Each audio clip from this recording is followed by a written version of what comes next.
Hello aspirants, तो कैसे हैं आप सब। आज हम पढ़ेंगे सौर मंडल चैप्टर को। और ये सौर मंडल चैप्टर जो है ये ज्योग्राफी का पहला चैप्टर है। इस चैप्टर में सौर मंडल में हम लोग जो सौर मंडल का जो बहुत ही इंपॉर्टेंट 50 प्रश्न है उस 50 प्रश्न को डिस्कस करेंगे, उसके ऑप्शन को देखेंगे, उसके एनालिसिस को देखेंगे और सौर मंडल से रिलेटेड जितने भी कॉन्सेप्ट है वो सारे कॉन्सेप्ट को हम समझेंगे। तो चलिए हम स्टार्ट करते हैं इसके पहले प्रश्न से, क्योंकि सौर मंडल एक ऐसा चैप्टर है ये कि चाहे यूपीएससी हो, एसएससी हो या फिर स्टेट पीसीएस हो, कोई भी एग्जाम हो, आपको कहीं ना कहीं दो चार प्रश्न देखने को मिल ही जाएंगे। तो चलिए हम एक एक करके सारे प्रश्न को देखते हैं, सारे ऑप्शन को देखते हैं, सारे ऑप्शन के एनालिसिस को समझेंगे और सौर मंडल के सारे कॉन्सेप्ट को हम लोग क्लियर करेंगे। तो सबसे पहला जो हमारे पास है पहला प्रश्न वो है कि सौर मंडल की खोज किसने की। सबसे पहला प्रश्न, तो सौर मंडल की खोज किसने की है, तो हमारे वो कॉपरनिकस साहब हैं जिन्होंने सौर मंडल की खोज की। तो देखिए हमने कॉपरनिकस के बारे में तो पढ़ लिया, लेकिन ऑप्शन के जितने भी बाकी ऑप्शन भी हैं, केपलर, गैलीलियो, न्यूटन, इसे भी हम लोग एनालिसिस में आगे पढ़ेंगे, क्योंकि हो सकता है हमारे एग्जाम में कॉपरनिकस ना पूछे, केपलर के बारे में कुछ पूछ दे। तो चलिए एक एक करके हम लोग पढ़ते हैं। सबसे पहला है कि जो निकोलस कॉपरनिकस हैं, इन्होंने सौर मंडल की खोज की और सूर्य केंद्रित सिद्धांत दिया। याद रखिएगा कि सूर्य केंद्रित सिद्धांत किसने दिया, तो हमारे कौन है वो, हमारे कॉपरनिकस है। इन्होंने क्या बोला कि जो हमारा पूरा ब्रह्मांड है उस ब्रह्मांड का केंद्र कौन है, तो उन्होंने सूर्य को ही ब्रह्मांड का केंद्र बताया। तो आ जाएगा कौन है वो, हमारे कॉपरनिकस। अब आते हैं कि केपलर के बारे में आते हैं कि केपलर क्या बोल रहे थे, क्योंकि ऑप्शन में केपलर भी था। तो केपलर जो थे उन्होंने क्या किया कि ग्रहों की गति का नियम दिया। ग्रहों की गति का नियम क्या है कि इन्होंने बताया कि जैसे हमारा सूर्य है, इस सूर्य के चारों ओर जो ग्रह हैं वो एक अंडाकार पथ पर चक्कर लगा रहे हैं। तो ये नियम किसने दिया, तो हमारे केपलर साहब ने ये नियम दिया। उसके बाद तीसरे हैं वो है हमारे गैलीलियो। गैलीलियो ने क्या किया, गैलीलियो ने दूरबीन, आप तो गैलीलियो के बारे में जानते ही हैं, दूरबीन से नाम इनका जुड़ा हुआ है। तो खगोलीय दूरबीन का उपयोग करके कॉपरनिकस के सिद्धांत को प्रमाणित किया। इन्होंने, गैलीलियो ने अपना दूरबीन लगाया और दूरबीन लगाकर देखा कि अच्छा, कॉपरनिकस ने क्या बोला था कि सूर्य केंद्रित सिद्धांत दिया। तो सूर्य केंद्रित सिद्धांत दिया तो बोला कि अच्छा ये तो जो कॉपरनिकस साहब हैं वो तो सही बोल रहे हैं। गैलीलियो इनको सही साबित किया। और लास्ट जो न्यूटन है, न्यूटन के बारे में तो आपको पता ही है कि हमारे गुरुत्वाकर्षण के सिद्धांत देने वाले, नियम देने वाले कौन है, ये हमारे न्यूटन साहब ही हैं। हमारे सेब के पेड़ के नीचे बैठे हुए थे, सेब गिरा और इन्होंने नियम बना दिया। तो चलिए अगला प्रश्न है दूसरा है वर्तमान में सौर मंडल में कुल कितने ग्रह हैं। तो सौर मंडल में कुल कितने ग्रह हैं, तो सौर मंडल में कुल 8 ग्रह हैं। पहले 9 ग्रह था, 2006 से पहले क्या था कि 9 ग्रह था, लेकिन 9 ग्रह में से क्या किया गया, एक ग्रह को माइनस कर दिया गया, तो बचा टोटल 8 ग्रह। एक ग्रह किसको माइनस किया गया, तो एक ग्रह हमारा प्लूटो को माइनस किया गया। जब हमारा जो मीटिंग बैठा तो मीटिंग में क्या डिसाइड किया गया कि नहीं, जो प्लूटो है वो प्लूटो क्या है, प्लूटो एक बौना ग्रह है और वो दूसरे की कक्षा को काटता है और प्लेनेट के लिए जो क्राइटेरिया होने चाहिए फुलफिल वो नहीं कर पा रहा है। तो इसीलिए प्लूटो को बाहर निकाल दिया गया और टोटल हमारे पास जो ग्रह बचकर आए वो टोटल अभी कितने ग्रह हैं, वो 8 ग्रह हैं। तो चलिए एक एक करके हम देखते हैं कि आखिर ये 8 ग्रह कौन कौन से हैं। तो कुल ग्रह 8 हैं जो क्या कर रहे हैं, सूर्य की परिक्रमा कर रहे हैं। और कौन कौन से ग्रह हैं, तो देखिए आपके सामने ये एक ग्राफिक रिप्रेजेंटेशन भी है, आप इसे समझने की कोशिश कीजिए सारे ग्रह को।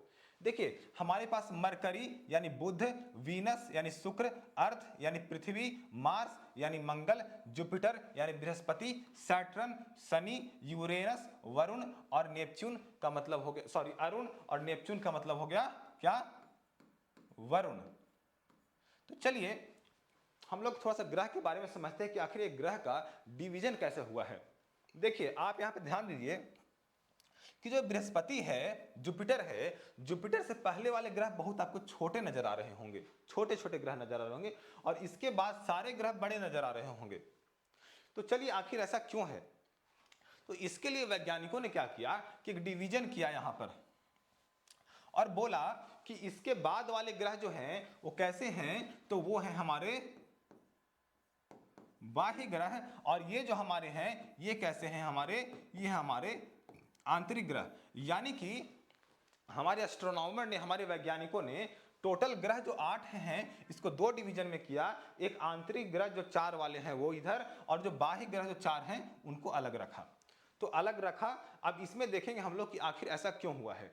देखिए ये 4 ग्रह जो हैं अंदर वाले, ये मुख्य रूप से चट्टानों के बने हुए हैं। जैसे हमारा पृथ्वी बना हुआ है, पृथ्वी पर धरातल है, कठोर धरातल है, वैसे ही चट्टानों का बना हुआ ये 4 ग्रह है। इसीलिए इसको बोला गया क्या, पार्थिव ग्रह। पार्थिव ग्रह का मतलब क्या हो गया कि पृथ्वी के समान ये ग्रह हैं। और कैसे हैं ये, आंतरिक ग्रह हैं, चट्टानों से निर्मित हैं। लेकिन इसके बाद का क्या, इसके बाद के जो ग्रह हैं वो आप देखिए तो या तो वो गैस के बने हुए हैं, या तो गैस या फिर आइस यानी बर्फ वर्फ के बने हुए हैं। इसीलिए इनको बाह्य ग्रह रखा गया। यानी जब आप इन दोनों की बात करेंगे तो इन दोनों कैसे हैं, ये दोनों गैस के बने हुए हैं और ये दोनों गैस और आइस के बने हुए हैं। चलिए तो हम समझते हैं इसको। वही है कि 2006 में क्या किया गया कि अंतर्राष्ट्रीय खगोलीय संघ जो है उनका मीटिंग बैठा, और मीटिंग में बोला गया कि जो हमारा प्लूटो है, प्लूटो क्या है, प्लूटो एक ग्रह नहीं है, एक ड्वार्फ प्लैनेट, एक बौना ग्रह है। इसीलिए उसको ग्रह की परिभाषा से बाहर निकाल दिया गया। वही है ग्रहों का वर्गीकरण कैसा होगा, आंतरिक और बाह्य। यानी कि हमारा कैसा है, हमारा आंतरिक ग्रह ये 4 हो गए और ये हमारे बाह्य ग्रह है।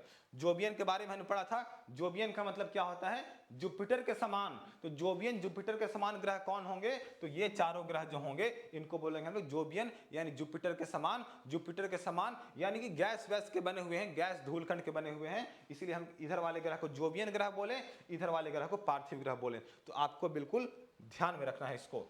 चलिए अगले प्रश्न पर। अगला प्रश्न है कि सूर्य से के सबसे निकटतम ग्रह कौन सा है। ठीक है, जैसे 8 ग्रह हैं तो 8 ग्रह में सबसे निकट कौन सा है, तो अभी हमने देखा था वो है हमारा बुध। तो चलिए बुध के बारे में पढ़ते हैं। और बुध जो है उसको क्या बोलते हैं हम लोग, मरकरी बोलते हैं। अब देखिए यहां पर है सन, आप देखिए इसको, यहां पर है हमारा सन और यहां पर है हमारा मरकरी। मरकरी यानी कि बुध। तो चलिए बुध के बारे में कुछ फैक्ट को हम लोग समझते हैं। सबसे पहला है कि ये सूर्य के सबसे पास है। तो अब एक बात बताइए, जो सबसे पास होगा वही तो सबसे जल्दी सूर्य की परिक्रमा कर लेगा। तो यानी कि सबसे कम समय में कौन सा ग्रह सूर्य की परिक्रमा करता है, तो हमारा है वो मरकरी यानी कि बुध। तो पहला फैक्ट आपका ये क्लियर हो गया। यानी कि 88 दिनों में, मात्र 88 दिनों में क्या करता है, ये सूर्य की परिक्रमा कर लेता है। इसके बाद है तापमान का एक रहस्य है। यहां पर तापमान का रहस्य क्या है, इसको आप ध्यान से समझिए। अब समझिए कि जैसे सूर्य है तो सूर्य के पास जो सबसे होगा वही तो सबसे गर्म होना चाहिए था, लेकिन ऐसा नहीं है। क्यों, क्योंकि सूर्य के बाद एक ग्रह है जिसका नाम है वीनस। वीनस यानी शुक्र। शुक्र के वातावरण में ग्रीन हाउस गैसों का प्रभाव है। अब ग्रीन हाउस गैसों को थोड़ा समझने की कोशिश कीजिए। जैसे ही वीनस है तो वीनस के ये वातावरण अगर हो गया, इस वातावरण में क्या है, यहां पर है ग्रीन हाउस गैस। अब ग्रीन हाउस गैस जो है वो क्या करता है कि जो भी सूर्य की किरणें आती हैं उनको ये ट्रैप कर लेता है अपने अंदर। अब सूर्य की किरण तो आ गई उसके वातावरण में, वो ट्रैप कर लिया, बाहर नहीं निकलने दिया, तो सोचिए एक आग की गोले की भांति बिहेव करेगा। इसीलिए हमारे सौरमंडल का सबसे गर्म ग्रह कौन है, वो है शुक्र यानी कि वीनस, ना कि बुध। क्यों आपको दिमाग में आ रहा होगा कि बुध सबसे नजदीक है तो सबसे गर्म होगा, ऐसा बिल्कुल नहीं है। सबसे गर्म कौन है, तो वह है वीनस यानी हमारा शुक्र। अब आते हैं अगले प्रश्न पर। अगला प्रश्न जो हमारा है वह सौर मंडल का सबसे बड़ा ग्रह कौन सा है। हमने नजदीक का देख लिया, हमने सबसे गर्म ग्रह को देख लिया। अब हम बात करते हैं सबसे बड़ा ग्रह या फिर सबसे विशाल और सबसे बड़ा ग्रह कौन सा है। तो सबसे बड़ा ग्रह कौन सा हो सकता है, जब भी होगा तो जोबियन प्लैनेट होगा। जोबियन का मतलब जो बृहस्पति के समान होगा, बृहस्पति के बाद वाले ग्रह। तो कौन सा है, वो बृहस्पति ही है। यानी कि सबसे बड़ा ग्रह कौन सा है, हमारा बृहस्पति। अब बृहस्पति इतना बड़ा है, इतना विशाल है कि आप सोचिए कि जो हमारा पृथ्वी है अपना, उस हमारे पृथ्वी जैसे 1300 ग्रह उस अकेले बृहस्पति में समा सकते हैं। तो सोचिए वो कितना बड़ा होगा। तो वही फैक्ट है कि 1300 ग्रह इसके अंदर समा सकते हैं। अब एक फैक्ट और आपको ध्यान रखना है कि ये इतना बड़ा तो है, लेकिन बड़ा होने के साथ ही अपने अक्ष पर जो अपना धुरी है अक्ष है, इस पर सबसे कम समय में घूम जाता है। तो सोचिए कि जैसे ये बृहस्पति का अक्ष है, अब इस अक्ष पे जो बृहस्पति है अपने अक्ष पर वो सबसे तेज घूम जाता है, तो वो कितने समय में घूमता है? तो वो करीब 9 घंटे 50 से 55 मिनट के बीच घूम जाता है, यानी 10 घंटे का। अब सोचिए कि हमारी जो पृथ्वी है वो कितना समय लेता है? वो लेता है 24 घंटे, और बृहस्पति कितना लेता है? ये लेता है 10 घंटे, यानी 10 घंटे में ही वह दिन रात हो जाता है। तो सोचिए कितना फास्ट ये अपने अक्ष पर ये घूमता है। अब बात करते हैं इसको उपग्रहों का राजा भी कहा जाता है। क्यों? क्योंकि इसके पास बहुत सारे उपग्रह हैं। यहाँ पे 90 है, लेकिन आप एक बार चेक कर लीजिएगा गूगल वगैरह पे कहीं पर कि इसमें और कितनी बढ़ोतरी हुई है, क्योंकि अभी और बहुत सारे उपग्रह इसके ढूंढे गए हैं। शनि के भी ढूंढे गए हैं और बृहस्पति के भी ढूंढे गए हैं। अब आते हैं प्रश्न नंबर 5 पर। प्रश्न नंबर 5 क्या कहता है कि सौरमंडल का सबसे छोटा ग्रह कौन सा है? हमने क्या देखा? हमने सबसे बड़ा देख लिया, अब बात करते हैं सबसे छोटा। तो सबसे पहला जो प्रश्न हमने देखा था उसमें क्या था? वो था बुध के बारे में, और बुध ही क्या था? सबसे छोटा ग्रह कौन सा था? वो था हमारा बुध। तो चलिए देखते हैं बुध के बारे में। तो सबसे छोटा ग्रह कौन सा है? बुध है, और हमारी पृथ्वी के आकार का लगभग कितना है? 1/3 है। याद रखिए कितना है ये? 1/3 है। अब याद रखना है एक चीज और, कि ये ग्रह तो छोटा है, लेकिन ये इतना छोटा है कि ब्रह्मांड के हमारे सौरमंडल के कुछ उपग्रहों से भी छोटा हो जाता है। जैसे बृहस्पति का एक उपग्रह है जिसका नाम है गैनेमिड, और शनि का एक उपग्रह है जिसका नाम है टाइटन। तो टाइटन गैनेमिड यानी बृहस्पति का गैनेमिड और शनि के टाइटन से भी छोटा हो जाता है हमारा बुध ग्रह। तो सोचिए कितना छोटा है। अब अगर कोई ग्रह छोटा है तो उसका गुरुत्वाकर्षण भी छोटा होगा। क्यों? क्योंकि जब हम बात करते हैं, हम लोग बचपन में पढ़ते थे ना कि जब हम चंद्रमा पर जाएंगे तो चंद्रमा पर हम यहाँ से कुछ वजन उठा के ले जाएंगे तो वहां बड़ा हल्का लगेगा। क्यों हल्का लगेगा? क्योंकि चंद्रमा का गुरुत्वाकर्षण कम था। वैसे ही बुध ग्रह इतना छोटा है कि इसका गुरुत्वाकर्षण भी क्या है? कम है। और गुरुत्वाकर्षण कितना कम है? वो है 38%। अब सोचिए कि यहाँ से आप उठाकर 100 केजी चावल ले गए, और 100 केजी चावल उठा के ले गए बुध पर, और बुध पर पता चला कितना है? वो मात्र 38 केजी है। तो इतना कम है, यानी कि जो इसका आकार है, बुध का आकार पृथ्वी के आकार से 1/3, और ग्रेविटी भी पृथ्वी के लगभग 1/3, 33% नहीं 38% है यहाँ पर, मतलब 1/3 के आसपास ही है। अब आते हैं हम लोग अगले प्रश्न पर। अगला प्रश्न है 6 नंबर प्रश्न, और ये बोलता है कि सूर्य से सबसे दूर स्थित ग्रह कौन सा है? हमने बड़ा देख लिया, छोटा देख लिया, पास देख लिया, अब बात करेंगे सबसे दूर कौन सा है। तो हमारा सबसे दूर वरुण यानी कि नेपच्यून है। तो नेपच्यून ग्रह और वरुण के बारे में हम समझते हैं कि आखिर ये कैसा ग्रह है। देखिए वरुण जो है सौरमंडल का 8वां ग्रह। हमने पढ़ा था ना, सौरमंडल में कुल कितने ग्रह हैं? 8 हैं। पहले 9 थे, लेकिन प्लूटो को बाहर निकाल दिया गया, तो अब बचे टोटल 8 ग्रह। अब जब 8 ग्रह हैं तो सबसे लंबा जो परिक्रमा होता है वो किसका होता है? वरुण का ही होता है। अब आप खुद समझिए कि सूर्य से जितना दूर होगा उसको परिक्रमा करने में भी उतना समय लगेगा।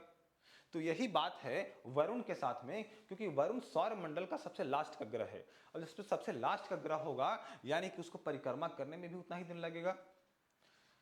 और यह अत्यधिक ठंडा है, करीब -214 डिग्री सेल्सियस। इसीलिए क्या बोलते हैं इसको? बर्फीला दानव ही बोलते हैं। हमने पढ़ा था ना कि जो बाह्य ग्रह थे, बाह्य ग्रह 4 थे। 4 कौन कौन से थे? बृहस्पति, शनि, अरुण, वरुण। अब बृहस्पति, शनि, अरुण, वरुण में जो बृहस्पति और शनि था वो कैसा था? वो था गैस का बना हुआ। लेकिन बाकी दो कौन? अरुण और वरुण कैसे थे? वो आइस क्रिस्टल के बने हुए थे, गैस के मिक्सअप के शायद सबके मिक्स के बने हुए थे। इसलिए उनको क्या बोलते हैं हम लोग? आइस जाइंट्स बोलते हैं, यानी कि बर्फ का दानव बोलते हैं। तो वही हमारा एक बर्फ का दानव कौन है? वो है वरुण। और वरुण का रंग कैसा है?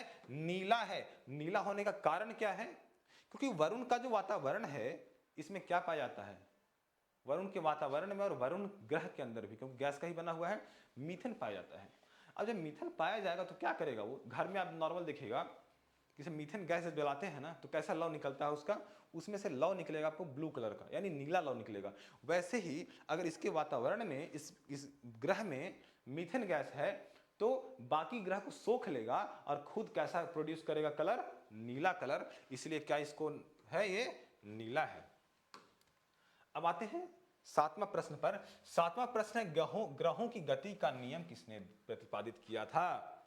अब आप याद कीजिए कि पहले प्रश्न में हमने क्या पढ़ा था, कॉपरनिकस के बारे में पढ़ा था, और बाकी ऑप्शन में केपलर भी था, हमने केपलर के बारे में पढ़ा था। केपलर ने क्या दिया था, ग्रहों की गति का नियम दिया था, यानी कि सौरमंडल में जो हमारा ये सन है, इस सन के चारों ओर ग्रह कैसे गति कर रहे हैं, इसका नियम किसने दिया था, वो दिया था हमारा केपलर ने। देखिए सौरमंडल की खोज किसने किया था, तो कॉपरनिकस ने किया था। न्यूटन ने क्या किया था, तो गुरुत्वाकर्षण का नियम दिया था। गैलीलियो ने क्या किया था कि दूरबीन से देखा था और बोला था कि अच्छा कॉपरनिकस जी आप तो सही हैं। लेकिन केपलर क्या बोला, केपलर बोला कि आखिर ग्रह तो गति कर रहे हैं, लेकिन कैसे गति कर रहे हैं, इसको कौन नियम दिया है, वो नियम दिया है केपलर। और टोटल ये कितना, टोटल 3 नियम निकाल कर दिया। तो चलिए हम पढ़ते हैं तीनों नियम के बारे में केपलर के 3 नियम में पहला नियम क्या था, कक्षाओं का नियम। एक बार केपलर के बारे में जान लीजिए कि केपलर कौन थे। इनका पूरा नाम था जोहानस केपलर, और इस 17वीं शताब्दी में 1609 से 1619 में स्पष्ट किया कि सूर्य के चारों ओर किस प्रकार गति कर रहे हैं ग्रह। तो पहला नियम बोलता है, ये क्या है, पहला कक्षाओं का नियम लॉ ऑफ इलिप्सिस है।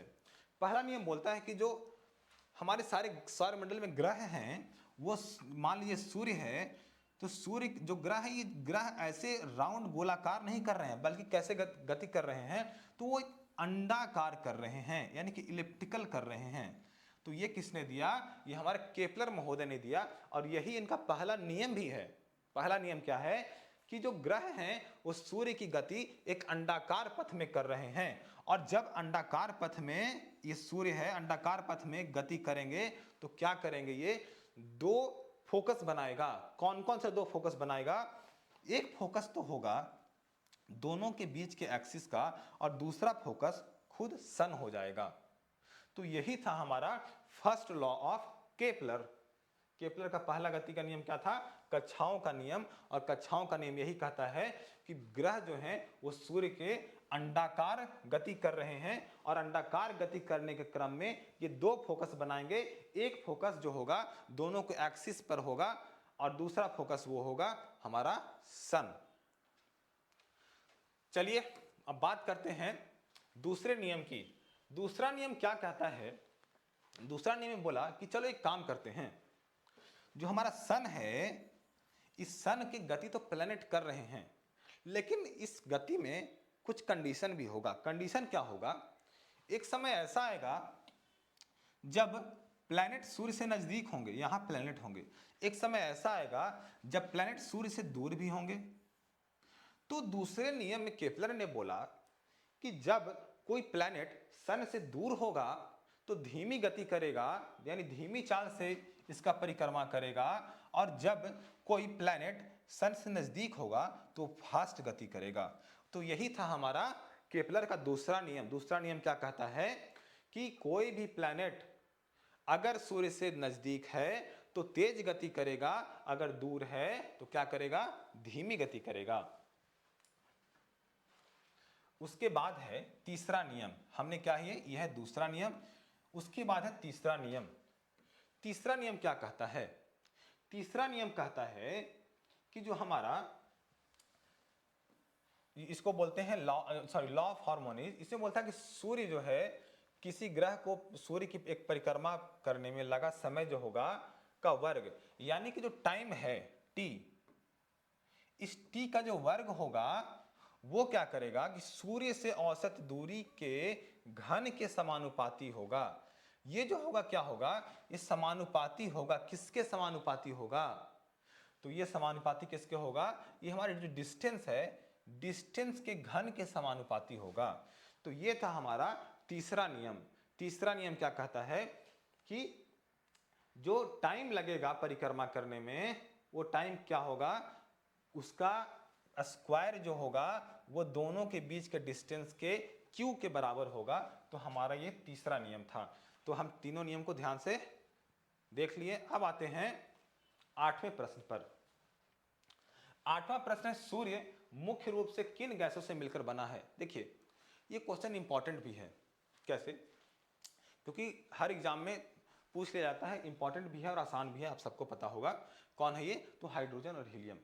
हाइड्रोजन हीलियम क्या करता है कि चार हाइड्रोजन के जो अणु हैं, सॉरी न्यूक्लियाई हैं, वो न्यूक्लियाई आपस में मिलते हैं और आपस में मिल करके एक हीलियम के भारी नाभिक का निर्माण करते हैं। इसी में ऊर्जा निकलती है और यही ऊर्जा से क्या होता है, हमें रोशनी भी मिलती है और ऊष्मा भी मिलती है।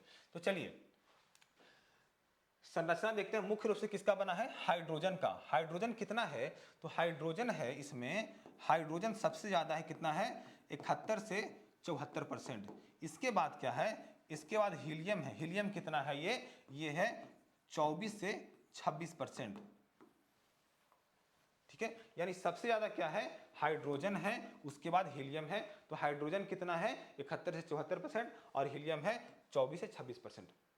अब देखिए कि होता क्या है कि जब हाइड्रोजन हीलियम में बदलता है, जैसे हमने क्या पढ़ा कि हाइड्रोजन के 4 नाभिक मिल करके हीलियम के एक नाभिक मिले बने, तो उनका हाइड्रोजन के नाभिक का संलयन हुआ आपस में। अब संलयन में क्या होगा कि इसके जब नाभिक जोड़ेंगे तो क्या होगा? द्रव्यमान का ह्रास होगा। अब द्रव्यमान का ह्रास होगा तो क्या होगा? द्रव्यमान के ह्रास होगा तो वहीं से ऊर्जा की विमुक्ति होगी और वही ऊर्जा जो है वो इतना ज्यादा हो जाएगा कि ये गैस नहीं रहेगा, बल्कि पदार्थ की चौथी अवस्था में पहुंच जाएगा और वो हमारा क्या होगा? प्लाज्मा स्टेट में पहुंच जाएगा।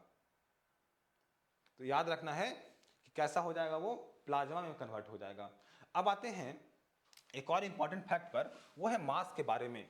जैसे हमने क्या पढ़ा था कि हमारा मान लीजिए ये सौरमंडल है, ये मान लीजिए हमारा सौरमंडल है। इस सौरमंडल में सूर्य भी है, कई ग्रह भी हैं, 8 ग्रह भी हैं, उसके बाद और भी छोटे से क्षुद्र ग्रह हैं, एस्ट्रॉइड्स हैं। तो ये सारे जितने हैं सब का मिलाकर अगर सबके मास को, सबके द्रव्यमान को हम एक साथ मिलाएं तो अकेले जो सन है इसके पास कितना है? तो 99.86% द्रव्यमान है। तो सोचिए 99.86, करीब 99.9% द्रव्यमान किसके पास है? अकेले सन के पास है। और मात्र 0.1 से थोड़ा बहुत ज्यादा किनके पास है? बाकी सारे ग्रह मिलाकर हो जाता है। सोचिए कि सन हमारे हमारे सौरमंडल में कितना बड़ा है। इसीलिए सूर्य को हम लोग पिता का दर्जा देते हैं। क्यों? क्योंकि सारे ग्रह का निर्माण, सौरमंडल का निर्माण कहां से हुआ है? तो हमारे सन से ही हुआ है। सूर्य की ऊर्जा का मुख्य स्रोत क्या है? तो अभी हमने क्या पढ़ा था कि सूर्य की ऊर्जा का मुख्य स्रोत क्या है? वो है नाभिकीय संलयन। मैंने पढ़ा था कि हाइड्रोजन के 4 नाभिक आपस में जुड़े, संलयित हुए और हीलियम की एक नाभिक बनाया, भारी नाभिक, तो उसी से ऊर्जा विमुक्ति हुई और वही ऊर्जा जो है क्या है? मुख्य स्रोत है ऊर्जा का। तो इसमें वही है कि क्या हुआ कि 4 हल्के नाभिक मिले, एक भारी नाभिक बनाते हैं और अत्यधिक ताप क्रिएट करते हैं। अब देखिए ये जो कोर की बात कर रहा है, यानी सबसे ज्यादा जो संलयन हो रहा है अंदर में, कहां हो रहा है? वो नाभिक में हो रहा है। तो सबसे ज्यादा हीट एनर्जी कहां पर होगा? सबसे ज्यादा तापमान कहां पर होगा? तो हमारे नाभिक में ही होगा। और वो कितना होगा? तो वो होगा 1.5 करोड़ डिग्री सेल्सियस। तो सोचिए कि सूर्य के नाभिक का तापमान कितना ज्यादा है? 1.5 करोड़ डिग्री सेल्सियस तक बढ़ जाता है। अब आइंस्टीन जो है, आइंस्टीन ने भी इसी को सिद्ध किया कि जैसे ही संलयन होता है तो संलयन में क्या हुआ? द्रव्यमान नष्ट होगा और द्रव्यमान नष्ट होगा तो क्या बनेगा? एक हीलियम का नाभिक बनेगा और साथ में बहुत सारा ऊर्जा भी मुक्त होगा। वही ऊर्जा जो है क्या है? सूर्य के एनर्जी का मुख्य स्रोत भी है। अब यही है संलयन और विखंडन के बारे में, क्योंकि एग्जाम में कुछ भी पूछ सकता है, या तो संलयन पूछ सकता है, या विखंडन पूछ सकता है, या संलयन के एग्जाम्पल पूछ सकता है, विखंडन के एग्जाम्पल पूछ सकता है। तो इसके बारे में जानना भी आपको जरूरी है। संलयन में हमने क्या पढ़ा कि सूर्य की ऊर्जा संलयन, इसके साथ ही हाइड्रोजन बम का जो कॉन्सेप्ट है वो भी किस पे आधारित है? वो भी संलयन पर आधारित है। अब सोचिए आप कि जिस विश्व युद्ध में परमाणु बम पटका गया था, अगर उसी विश्व युद्ध में हाइड्रोजन बम पटका गया होता तो क्या होता? पूरा का पूरा देश साफ हो गया होता। क्योंकि हाइड्रोजन बम में इतनी ज्यादा ऊर्जा विमुक्त होती है कि कुछ भी नहीं बच सकता। तो तो याद रखिएगा संलयन का एग्जाम्पल आएगा तो हमें दो एग्जाम्पल देना है, खास करके कौन सा, हाइड्रोजन बम का और दूसरा सूर्य की ऊर्जा का। दोनों किस पे आधारित है, संलयन। संलयन यानी फ्यूजन, याद रखना है, संलयन यानी फ्यूजन, विखंडन यानी फीजन। ठीक है, तो अब देखते हैं विखंडन को, फिजन को। फिजन में क्या होता है, तो परमाणु बम और परमाणु रिएक्टर। परमाणु रिएक्टर जहां से हम बिजली प्राप्त करते हैं, तो जहां से हम बिजली प्राप्त करते हैं वहां भी क्या होता है, यूरेनियम के नाभिक का यूज किया जाता है, थोरियम का यूज किया जाता है। तो वहां पर क्या होता है, वहां पर विखंडन होता है, आपस में उसके न्यूक्लियाई टूटते हैं और टूटने से जो ऊर्जा मिलती है वही क्या होता है, नाभिक रिएक्टर और परमाणु बम में यूज होता है। अब आते हैं प्रश्न नंबर 10 पर कि सूर्य के प्रकाश को पृथ्वी पर पहुंचने में कितना समय लगता है। काफी इंपॉर्टेंट प्रश्न है और इसका उत्तर है 8 मिनट 16 सेकंड से 20 सेकंड। 16 सेकंड भी हो सकता है, अगर 20 सेकंड भी ऑप्शन में आए तो ये भी आप लगा सकते हैं। तो चलिए इसके बारे में देखते हैं कि देखिए यहां पर दे रखा है कि सूर्य का प्रकाश 3 लाख किलोमीटर प्रति सेकंड से गति करता है। अगर एग्जाम में साइंस से प्रश्न पूछ लिया जाए कि प्रकाश की गति क्या है, तो प्रकाश की गति है 3 लाख किलोमीटर प्रति सेकंड।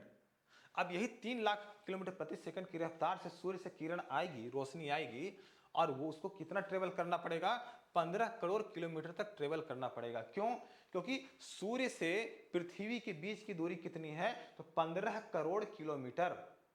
14 करोड़ समथिंग है, 14 करोड़, लेकिन हम लोग एक रफ आइडिया लेके चलते हैं, वो है 15 करोड़ किलोमीटर। इसी 15 करोड़ किलोमीटर को हम लोग क्या बोलते हैं, एक खगोलीय इकाई।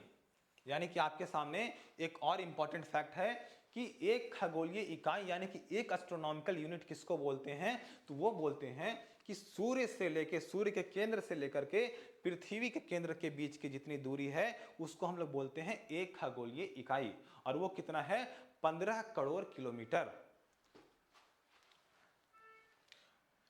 अब हम एक चीज देखिए कि ये 15 करोड़ किलोमीटर तो लिए हैं, लेकिन क्या सूर्य से पृथ्वी के बीच की दूरी सभी जगह 15 करोड़ किलोमीटर है, तो ऐसा नहीं है।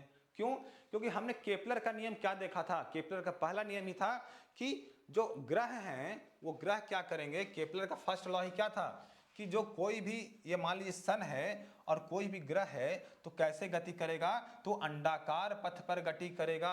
अब जब अंडाकार पथ पर गति करेगा तो एक समय ऐसा आएगा कि ये सबसे दूर रहेगा, यहाँ पे रहेगा, इसको हम लोग बोलते हैं अपसौर यानी कि अफेलियन।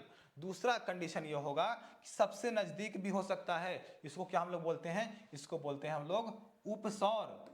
उपसौर का मतलब क्या हुआ, इसको बोलते हैं पेरीहेलियन, यानी कि अपसौर उपसौर, यानी कि कभी दूर भी होगा कहीं पास भी होगा। इसलिए हम लोग एक एवरेज निकालते हैं डिस्टेंस को, और वो एवरेज डिस्टेंस कितना है, वो है 15 करोड़, यानी कि 14 करोड़ 98 लाख के आसपास है। इसको हम लोग 15 करोड़ गिनकर चलते हैं। एग्जाम पॉइंट से व्यू से एक और इंपॉर्टेंट है कि चंद्रमा से पृथ्वी तक आने में कितना समय लगता है, वो लगता है हमारा 1.3 सेकेंड, और बीच की दूरी कितना है चंद्रमा से पृथ्वी के बीच की दूरी, तो वह 3,84,400 किलोमीटर। अब आते हैं हम लोग अगले प्रश्न पर, और अगला प्रश्न है क्वेश्चन नंबर 11, किस ग्रह को नीला ग्रह भी कहते हैं। तो नीला ग्रह तो आप सबको पता होगा कि हमारी पृथ्वी कैसी है, तो ये पृथ्वी नीला ग्रह है। नीला ग्रह क्यों है, क्योंकि पृथ्वी का जो हिस्सा है उसमें 71% सतह के हिस्सा में 71% पानी है। अब जब 71% पानी है तो क्या करेगा कि पानी बाकी कलर को सोख लेगा और नीला कलर को क्या करेगा, परिवर्तित करेगा। तो जब हम दूर से देखेंगे, ऊपर से देखेंगे, तो पृथ्वी कैसा नजर आएगा, नीला नजर आएगा, इसीलिए हम लोग इसको नीला ग्रह बोलते हैं। एक और काफी इंपॉर्टेंट फैक्ट है, देखिए इसका नाम है गोल्डीलॉक जोन।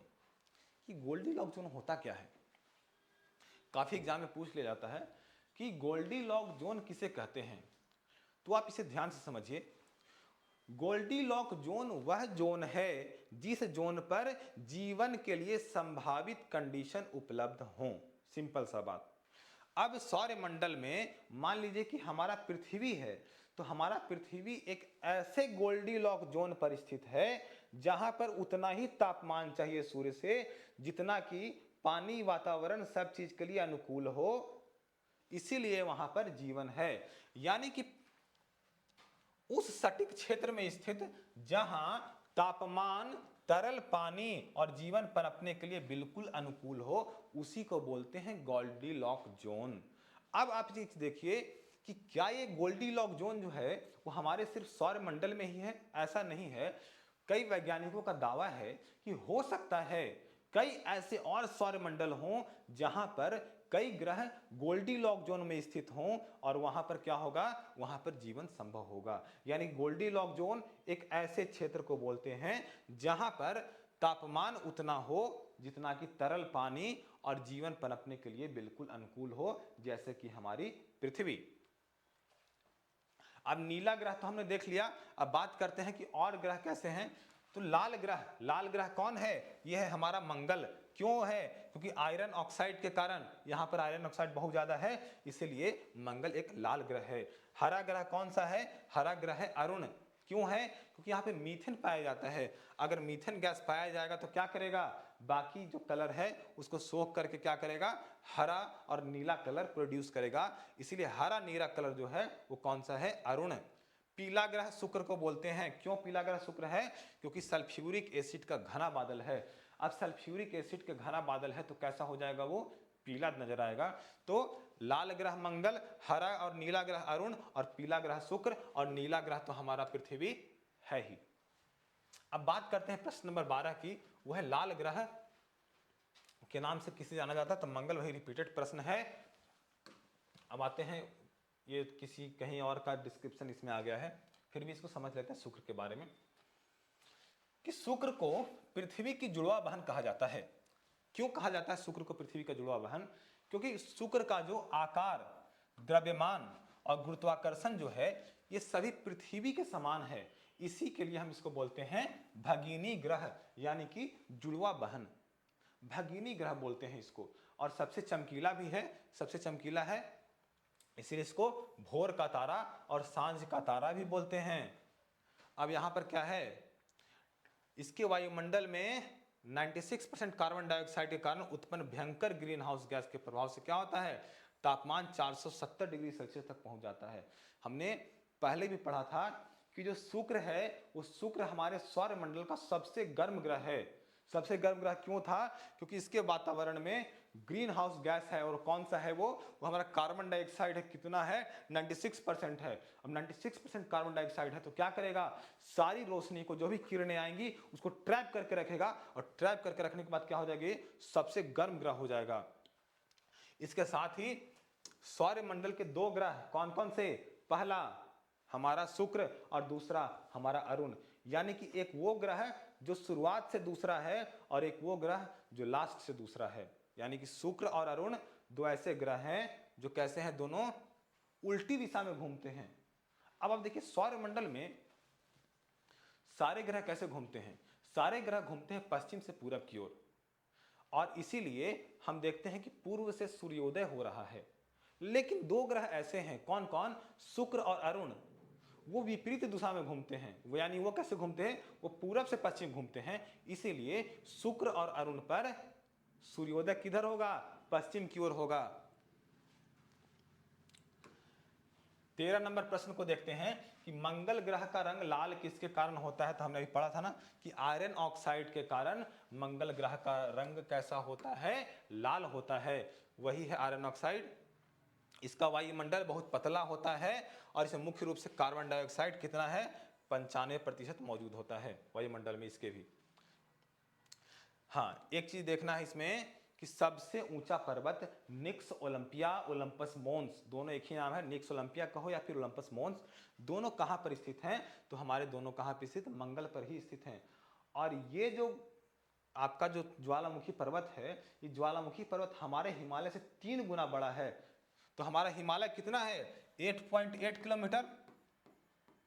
लेकिन ओलंपस मोन्स कितना है, तो ये 21 से 22 किलोमीटर ऊंचा है। तो सोचिए कितना ऊंचा है ये। 14 नंबर प्रश्न है कि सौरमंडल का सबसे गर्म ग्रह कौन सा है। सबसे गर्म ग्रह कौन सा है? तो हमारा शुक्र। शुक्र के बारे में पढ़ा था कि वातावरण कैसा है, तो वातावरण में ग्रीन हाउस गैस है। वही चीजें हैं कि वातावरण में ग्रीन हाउस गैस है, इसी के लिए ये सबसे ज्यादा गर्म है। चंद्रमा के बाद रात में आकाश में सबसे ज्यादा चमकने वाला प्राकृतिक पिंड कौन सा है? वो हमारा शुक्र ही है। जो आपको नजर आता है चमकता हुआ, वो कौन सा है? वो शुक्र है। और इसमें सल्फ्यूरिक एसिड के घने बादल मौजूद हैं। प्रश्न नंबर 15 को देखते हैं। किस ग्रह को लेटा हुआ ग्रह बोलते हैं? लेटा हुआ का मतलब क्या हुआ, आप समझिए। जैसे मान लीजिए अपना ये अक्ष है, इस पर कोई ग्रह ऐसे है, लेकिन अगर कोई अक्ष ऐसे ना हो करके अपना अक्ष ऐसे बना रखा है और ऐसे लेटा हुआ रोलिंग कर रहा है, तो वो कौन सा है? तो हमारा वो अरुण है। और कितना है? ये 98% लेटा हुआ है। सोचिए 98% टिल्ट नजर आता है, तो कौन है हमारा? वो है हमारा अरुण। तो चलिए अरुण के बारे में समझते हैं। अरुण एक लेटा हुआ ग्रह है और 98 डिग्री झुका हुआ है अपने अक्ष पर, अपने एक्सिस पर 98 डिग्री झुका हुआ है, इसलिए लगता है कि लेटा हुआ है और रोल करते चल रहा है। तो अगर आ जाए कि रोलिंग और लेटा हुआ ग्रह कौन सा है, तो हमारा कौन सा है? वो है अरुण। इसके पहले हमने पढ़ाई था अभी कि सौरमंडल में दो ग्रह कौन कौन से? शुक्र और अरुण। ये दो ग्रह ऐसे ग्रह हैं जो कैसे घूमते हैं? विपरीत दिशा में घूमते हैं, और ये पूरब से पश्चिम घूमते हैं। इसीलिए अरुण और शुक्र पर जो सूर्योदय है वो पश्चिम से होता हुआ नजर आता है। रंग और गैस की बात करेंगे तो मीथेन गैस की प्रधानता हमने पढ़ा था कि मीथेन गैस की प्रधानता है इसमें, इसलिए इसका रंग नीला हरा नजर आता है। इसके कुछ छल्ले भी हैं। छल्ले कैसे हैं? तो छल्ले का नाम है इनका alpha beta gamma delta epsilon. तो अगर एग्जाम में प्रश्न आ गया कि अल्फा बीटा गामा डेल्टा और इप्सिलॉन किसका छल्ला है, तो अरुण का है। और अरुण सौरमंडल का कौन सा ग्रह है? तो 7वां ग्रह है, यानी कि लास्ट से दूसरा ग्रह है। अब आते हैं प्रश्न नंबर 16 पर कि हरा ग्रह कौन सा है? हरा ग्रह किसे कहा जाता है? तो आपने पढ़ा था ना कि हरा ग्रह कौन सा है हमारा? अरुण के बारे में पढ़ा था। अरुण कैसा है? हरा और नीला ग्रह है। क्यों है? क्योंकि यहाँ पर मीथेन गैस की प्रधानता है। तो चलिए इसके बारे में समझते हैं कि वायुमंडल में मौजूद मीथेन गैस है वो क्या करता है? बाकी सारे कलर को सोख लेता है और हरा और नीला ग्रह उत्पन्न करता है। तो कौन सा है हमारा? वो है हमारा अरुण। और इसमें एक फैक्ट देखिए कि पहली बार दूरबीन से खोजा गया ग्रह कौन था? तो हमारा अरुण भी था। अगर एग्जाम में आ जाए कि अरुण की खोज किसने की, तो आपको लगाना है विलियम हर्शेल ने की। कैसे की? तो दूरबीन से की। और पहला ऐसा खोजा गया ग्रह कौन सा है दूरबीन से? तो हमारा अरुण ही है। साथ में यह सबसे ठंडा ग्रह भी है और यहां तापमान कितना चला जाता है? -224 डिग्री सेल्सियस। इसीलिए इसको क्या बोलते हैं? Ice Giants. यानी कि जोबियन प्लैनेट बाह्य ग्रह 4 थे। कौन कौन? बृहस्पति, शनि, अरुण और वरुण। अब देखिए बृहस्पति और शनि जो हैं ये किसके बने हुए थे? ये मुख्य रूप से गैस के बने हुए थे। लेकिन ये दोनों अरुण वरुण यानी यूरेनस और नेपच्यून किसके बने हुए थे? ये आइस क्रिस्टल, गैस, धूल कण, ये सबके मिलकर बने हुए थे। तो इसको हम लोग बोलते हैं आइस जाइंट्स और इसको बोलते हैं हम लोग गैस जाइंट्स। याद रखना है, गैसीय दानव और बर्फीला दानव। इसको लेटा हुआ ग्रह तो आपको पता ही था, क्योंकि 98 जो डिग्री है झुका हुआ है, तो इसके लिए हम क्या बोलते हैं? इसको लेटा हुआ ग्रह बोलते हैं। अब आते हैं प्रश्न नंबर 17 पर कि सौरमंडल का सबसे बड़ा उपग्रह कौन सा है? तो हमने पढ़ा था कि सौरमंडल का सबसे बड़ा उपग्रह कौन सा है? वो हमारा गैनीमीड है। और गैनीमीड किसका है? तो गैनीमीड बृहस्पति का है, यानी कि जुपिटर का है। याद रखिएगा, गैनीमीड सौरमंडल का सबसे बड़ा और सौरमंडल के सबसे बड़े ग्रह का उपग्रह है। तो कौन सा है? गैनीमीड। तो चलिए गैनीमीड को देखते हैं। तो क्या है? सबसे बड़ा ग्रह है ये हमारा बृहस्पति है, ये हमारा गैनीमीड है। अब सबसे बड़ा तो है, लेकिन इतना भी बड़ा है, किससे बड़ा है? ये बुध ग्रह से भी बड़ा है। और एक बहुत ही इंपॉर्टेंट फैक्ट है कि हमारे सौरमंडल में किसी उपग्रह के पास अपना मैग्नेटिक फील्ड नहीं है, लेकिन एक गैनीमीड ही ऐसा है जिसके पास अपना मैग्नेटिक फील्ड है। तो यह एक बहुत ही महत्वपूर्ण तथ्य क्या है कि गैनीमेड पूरे सौर मंडल का एकमात्र ऐसा चंद्रमा है जिसका अपना खुद का चुंबकीय क्षेत्र है। अगर इसमें आपको कहीं पे कंफ्यूजन होगा ना तो मैं पूरा पीडीएफ भी अपलोड कर दूंगा, आप पीडीएफ डाउनलोड करके इसको आसानी से पढ़ सकते हैं। तो चलिए अगले प्रश्न पर चलते हैं, वो है प्रश्न नंबर 18। 18 क्या है कि सौर मंडल के किन दो ग्रहों का कोई उपग्रह नहीं है। याद रखिएगा, सौर मंडल के दो ग्रह जिनका कोई उपग्रह नहीं है, वो दो ग्रह कौन से हैं? एक है हमारा बुध और दूसरा है हमारा शुक्र। लेकिन ऐसा क्यों है, आखिर क्यों है कि दो ही ग्रह के उपग्रह नहीं है? तो चलिए इसको ध्यान से समझते हैं दोनों ग्रह के बारे में कि इसका उपग्रह क्यों नहीं है। देखिए ग्रह केवल 8 हैं, ग्रह 8 हैं, 8 में से केवल बुध और शुक्र के पास कोई चंद्रमा नहीं है। क्यों नहीं है?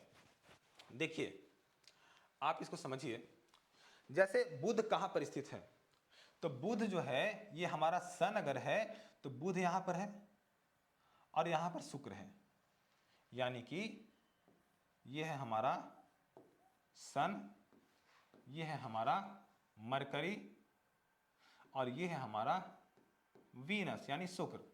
अब देखिए कि अगर इसका कोई उपग्रह होता तो क्या सूर्य इसको रहने देता? कभी नहीं, क्योंकि इतना बड़ा चुंबकीय क्षेत्र, इतना बड़ा आकर्षण, इतना बड़ा जो है गुरुत्वाकर्षण क्या करेगा, इसको अपनी ओर खींच करके नष्ट कर देगा। ठीक है, इसीलिए जो हमारा बुध है, इस बुध के पास कोई उपग्रह नहीं है। अब बात करते हैं वीनस की, तो वीनस के पास क्यों नहीं है? हमने क्या पढ़ा था? हमने पढ़ा था कि सौर मंडल के दो ग्रह क्या करते हैं, उल्टी दिशा में घूमते हैं। कौन था? वीनस और अरुण। ये उल्टी दिशा में तो घूमता ही है, साथ में सौर मंडल का सबसे धीमा ग्रह भी कौन सा है, सबसे स्लो कौन सा है? तो सबसे स्लो भी शुक्र है। तो इतना स्लो है कि अगर अतीत में स्टार्टिंग में कोई उपग्रह हुआ भी होगा तो उसे टकरा करके खत्म हो गया होगा। तो यानी दो ग्रह बुध और शुक्र के पास इसीलिए कोई अपना उपग्रह नहीं है। वही डिस्क्रिप्शन है दोनों का। तो अब देखिए हमने क्या पढ़ा था कि आंतरिक और बाह्य ग्रह, आंतरिक ग्रह यानी कि पार्थिव ग्रह कितने थे? 4। उन पार्थिव 4 ग्रहों में से दो ग्रह का कोई उपग्रह नहीं है, बुध और शुक्र का। बचे दो ग्रह कौन कौन? हमारी पृथ्वी और मंगल। अब पृथ्वी के पास तो अपना एक चंद्रमा है ही, चंद्रमा तो है ही। दूसरा है मंगल। मंगल का दो छोटा उपग्रह है, कौन सा है वो? फोबोस और डिमोस। अगर एग्जाम में प्रश्न आए कि फोबोस और डिमोस किसका उपग्रह है, तो हमें सीधा लगाना है कि हमारे किसका है? मंगल का है। मंगल के दो उपग्रह फोबोस और डिमोस। चलिए अगले प्रश्न पर चलते हैं। यह है हमारा ट्राइटन, प्रश्न नंबर 19। यानी कि ट्राइटन जो है वो किसका उपग्रह है? तो ट्राइटन हमारा वरुण का उपग्रह है, यानी नेपच्यून का उपग्रह है। यानी सौर मंडल का कैवां? 8वां जो ग्रह है उस 8वें ग्रह का उपग्रह है ट्राइटन। तो ट्राइटन के बारे में हम समझते हैं कि ट्राइटन उपग्रह कैसा है। तो ये पूरे सौर मंडल में अकेला ऐसा बड़ा चंद्रमा है जो अपने ग्रह के घूमने की दिशा के बिल्कुल विपरीत दिशा में घूमता है। जैसे सौर मंडल में कई ग्रह हैं, कई ग्रह के उपग्रह भी हैं, तो सारे उपग्रह वैसे ही घूमते हैं जैसे वो ग्रह घूम रहा है। लेकिन ट्राइटन ही एक ऐसा एक्सेप्शन है जो अपने ग्रह की घूमने की दिशा की विपरीत दिशा में घूमता है। अगर मान लीजिए कि वरुण घूम रहा है आपका पश्चिम से पूरब, तो ट्राइटन घूम रहा है पूरब से पश्चिम। तो ये बड़ा इंपॉर्टेंट फैक्ट है। इसके बाद देखिए कि यहां पर बर्फ का ज्वालामुखी पाया जाता है। ज्वालामुखी हम लोग अक्सर कैसा पढ़ते हैं? ज्वालामुखी में आग होगा, लावा निकलेगा, गर्मी होगी। लेकिन ट्राइटन जो है वहां पर आग लावा नहीं निकल रहा है, यहाँ पे ज्वालामुखी बर्फ का है। और जब बर्फ का ज्वालामुखी होगा तो सोचिए क्या निकलेगा? वो निकलेगा लिक्विड नाइट्रोजन। हम भी यहाँ पर ना जब हम लोगों को कुछ संरक्षित करना रहता है, जैसे हम लोग कुछ बीज को संरक्षित करते हैं या फिर किसी को संरक्षित करते हैं, तो कहाँ पर संरक्षित करते हैं? वो करते हैं लिक्विड नाइट्रोजन में। वैसे ही ट्राइटन पर जो निकलता है, क्या निकलता है? वो लिक्विड नाइट्रोजन निकलता है। ट्राइटन के साथ एक और है टाइटन। टाइटन किसका है? शनि का उपग्रह। इसीलिए ट्राइटन और टाइटन से कंफ्यूज हमें बिल्कुल नहीं होना है। अब है प्रश्न नंबर 20 कि सी ऑफ ट्रैंक्विलिटी कहां स्थित है? तो हमारा कहाँ स्थित है? चंद्रमा पर। सी ऑफ ट्रैंक्विलिटी को शांति का सागर भी कहते हैं। तो चलिए हम समझते हैं कि आखिर सी ऑफ ट्रैंक्विलिटी है क्या। ठीक है, तो ये एक विशाल और गहरे रंग का मैदानी इलाका है और यहीं पर अपोलो 11 की लैंडिंग हुई थी और यह इतिहास का सबसे प्रसिद्ध जगह बन गया। क्यों? क्योंकि 20 जुलाई 1969 को नील आर्मस्ट्रांग ने यहीं पर कदम रखा था। तो सी ऑफ ट्रैंक्विलिटी यानी शांति का सागर को लेकर के 3-4 फैक्ट आपको याद रखना है। सबसे पहला कि सी ऑफ ट्रैंक्विलिटी यानी शांति का सागर है कहाँ? तो वो चंद्रमा पर है। कैसा है? ये मैदानी इलाका है। यहीं पर अपोलो 11 की लैंडिंग हुई थी और अपोलो 11 किस लिए था? चंद्रमा के लिए था। इससे कौन गया था? तो हमारे नील आर्मस्ट्रांग गए थे। किस डेट को गए थे? तो 20 जुलाई 1969 को गए थे। इसको याद रखना है आपको। लेकिन आप इससे कंफ्यूज मत होइएगा कि सी ऑफ ट्रैंक्विलिटी जो है वो कोई पानी या फिर पानी का बूंद या फिर कोई तालाब उलाब वहाँ पे कुछ भी नहीं है। है क्या? तो है वहाँ पे लावा का मैदान, यानी जो लावा निकला होगा उसका मैदान बना हुआ है बस। प्रश्न नंबर 21 को देखिए। यह है कि आकार के अनुसार पृथ्वी का सौरमंडल में कौन सा स्थान है? पृथ्वी का आकार के हिसाब से कौन सा स्थान होगा? तो हमने एक कॉन्सेप्ट पढ़ा था। क्या पढ़ा था वो? कि 8 ग्रह हैं। 8 ग्रह में हमने पढ़ा था कि पहले 4 आंतरिक हैं, बाहर के 4 कैसे हैं? बाह्य हैं। आंतरिक ग्रह छोटे छोटे थे, बाह्य ग्रह बड़े बड़े थे। तो जब भी पृथ्वी का स्थान आएगा तो इन चारों के बाद आएगा, यानी कि पृथ्वी का स्थान कौन सा है? वो है हमारा 5वां स्थान है। तो चलिए देखते हैं। आकार के हिसाब से पृथ्वी 5वां स्थान पर है। इससे पहले कौन कौन सा है? तो बृहस्पति, शनि, अरुण और वरुण, यानी लगातार चारों बाह्य वाले बृहस्पति, शनि, अरुण और वरुण जो है वो पृथ्वी से बड़े हैं और पृथ्वी कौन सा है? ये 5वें स्थान पर है। आपको याद रखना है कि अगर एग्जाम में प्रश्न आ जाए कि आकार के हिसाब से कौन से स्थान पर है तो आपको लगाना है 5वें स्थान पर। अगर प्रश्न आ जाए कि दूरी के हिसाब से कौन सा है तो तीसरा है। दूरी के हिसाब से कैसे? बुध, शुक्र, पृथ्वी, उसके बाद मंगल। तो कैमा स्थान है? दूरी के हिसाब से तीसरा, आकार के हिसाब से 5वां। अब वही चीज है कि पृथ्वी का आकार कैसा है? तो जियोइड है। जियोइड का मतलब होता है भूआभ। भूआभ का मतलब ये हो गया कि जैसे पृथ्वी गोल नहीं है। कैसा है ये? इस तरह का है। पृथ्वी कैसा है? तो ऐसा है पृथ्वी। ये गोल नहीं है। ये कैसा है? ये ऊपर से थोड़ा सा चपटा हुआ है ऐसे, और यहाँ पर थोड़ा उभरा हुआ है, फिर नीचे चपटा हुआ है, ये थोड़ा ऐसा उभरा हुआ है, यानी कि यहाँ उभरा हुआ है और ऊपर में थोड़ा सा चपटा हुआ है। तो हमारा ये अर्थ है। तो यही है भूभाग। अब आते हैं आगे। क्वेश्चन नंबर 22 है कि पृथ्वी अपने अक्ष पर कितनी झुकी हुई है? हमने पढ़ा था ना कि अक्ष पर सबसे लेटा हुआ कौन था? लेटा हुआ ग्रह कौन था? अरुण। अब बात करते हैं कि पृथ्वी कितना झुका हुआ है। तो पृथ्वी मात्र 23.5 डिग्री झुका हुआ है। अपने अक्ष पर कितना झुका हुआ है? 23.5 डिग्री। जैसे पृथ्वी का ये अक्ष है तो ऐसे ये थोड़ा सा यहाँ पर ऐसे झुका हुआ है। तो देखिए इसको आप इस फिगर से समझिए। जैसे ये पृथ्वी का अक्ष अगर आभासी अक्ष ऐसा है तो पृथ्वी झुका हुआ है ऐसे। ठीक है, ये कितना है? ये 23.5 डिग्री। इसके साथ एक और फैक्ट आपको याद करना है। हम बात करते हैं अक्ष की, एक और होता है कक्षा।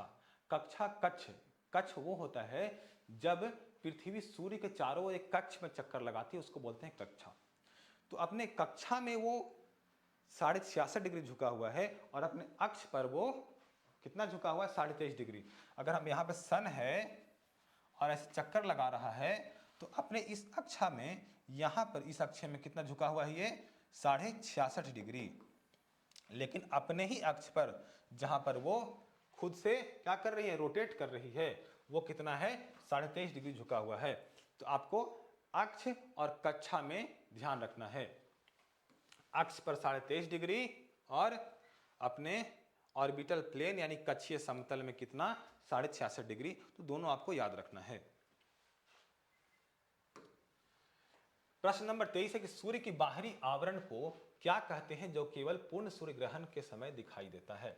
अब देखिए सूर्य ग्रहण कब होगा, तो सूर्य ग्रहण तब होगा जब सूर्य और पृथ्वी के बीच में हम चंद्रमा को लाकर रख दिए। चंद्रमा सूर्य की पृथ्वी के बीच में आ गया तो क्या हुआ कि सूर्य से जो आने वाली किरणें थी वो रुक गई, और रुक गई तो पृथ्वी पर छाया पड़ेगा तो सूर्य नजर नहीं आएगा। लेकिन फिर भी सूर्य के बाहर के जो कोरोना है वो कोरोना नजर आता है।